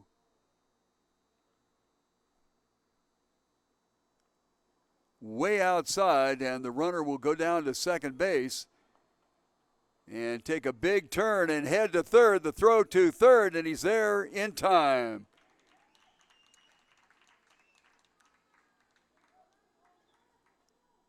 Not exactly sure what happened there, but they returned Mendez to first base. So he left from first base with a base hit and got a two runs in, 2 RBI single. But then on a very heads-up play on a ball that went all the way to the backstop, and Escariga was a little slow on getting back there to get it. So a wild pitch to Gonzalez, now 1 ball and 2 strikes, but the swinging strike will cash him out, and this is the second out of the inning and the second strikeout for Higdon. 2 outs, 2 in, a runner on third. 2 in sounds really nice, but that makes it only 9-4. First pitch is a ball. This is Lupe Lucerno, who came in and struck out in the 8th inning. This one hit slowly. Second baseman Hakami over to get it and gets the out. So that ends the ball game. The Stars come across with 2 here in the bottom of the 9th inning, but that's not nearly enough. 9-4. Perhaps if they'd erased a few of the runs in the 5th inning, it might have made a big difference, but coulda, woulda, shoulda is full of holes there, and that's the way it ends. Okay, looking at the scoring, the Aztecs in the the second inning, Escariga got on a 2-base outfield error, went over to third base on a wild pitch. Then there was a pop-up out, but then Chris Dunn hit a slow roller to the third baseman, and his only prayer was to get an out at first base. So the runner came across to score, and that was the second inning run. Bottom of the second inning, it started off with Jesus Acuna getting hit, and then an error by the third baseman pushed him around to third, and then Martin Castillas hit a sacrifice fly to right field, and that scored Jesus Acuna, and we were all tied up at 1-1. Nothing much happened until the Stars' 4th inning. In that 4th inning, the Stars were able to get 1 run across with a strikeout and the ball getting away from the catcher, so the runner, Valenzuela, that would be Gilbert, got to first base. He went to second on a pass ball, and then Jesus Acuna stepped up and wrapped a 1-run single, and that scored Valenzuela from second. But then the inning ended there, and we were ahead by a score of 2-1. The Stars were, but then that 5th inning. And oh my goodness, in the 5th inning, walk, intentional walk, RBI single, RBI single, RBI single, RBI single, RBI flyout. And that pretty much got the 5 across, and that's where the Aztecs went into cruise control. They came right back with 2 more in the 6th inning. That was against the new pitcher, who was Ethan Coleman. And innocently enough, it started off with 2 flyouts to center field, then a walk, and up stepped Chris Dunn and parked it. I mean, out of the ballpark at 375 in right center field. And that put 2 across, and that had the Aztecs ahead by a score of 8-2. They added 1 more in the 9th inning on a base hit and an RBI double. The base hit was followed by a stolen base and then the RBI double, and that got their 9th and final run across. Checking the scores on the outlying fields, they were both mercy ruled. That means if you're ahead by 10 runs or more in the 7th inning, everybody goes home. The B&L Rockets were up 16-0 over the Team Tucson in the 7th inning, so that ended that one with the B&L Rockets with their victory slide into 2nd spot. The Rincon Knights got 4, but unfortunately for them, the Old Pueblo Kings got 14, and that one ended in the 7th inning as well. Final line score here for the Aztecs. They pushed across 9 runs on ultimately 9 hits. They had a couple of errors to the Cochise Stars with 4 runs, 7 hits, and they had 4 errors, and that did figure into the scoring. Well, we will not be here tomorrow night because they canceled the game here. We have 2 games in the outlying fields, and that will be the Team Tucson against Tucson Champs and Cochise Stars against the B&L Rockets.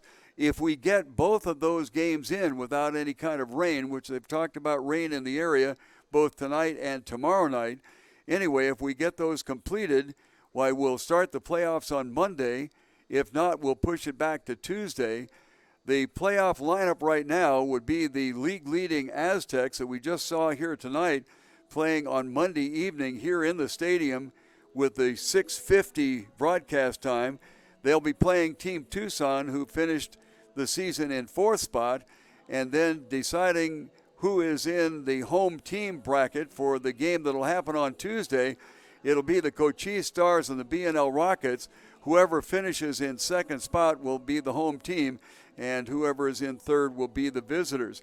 Then that's the Tuesday game, and then the winner of the Monday night game between the Aztecs and Team Tucson will pair up on Wednesday evening, unusually Wednesday evening because we're normally dark that night, against the winner between the Cochise Stars and the B&L Rockets. That does it. Final score here from the Tucson Veterans Memorial Stadium. The final score, the Aztecs 9 and the Stars 4 for the Sunbelt College Baseball Summer League. This is Alan Scott saying good night.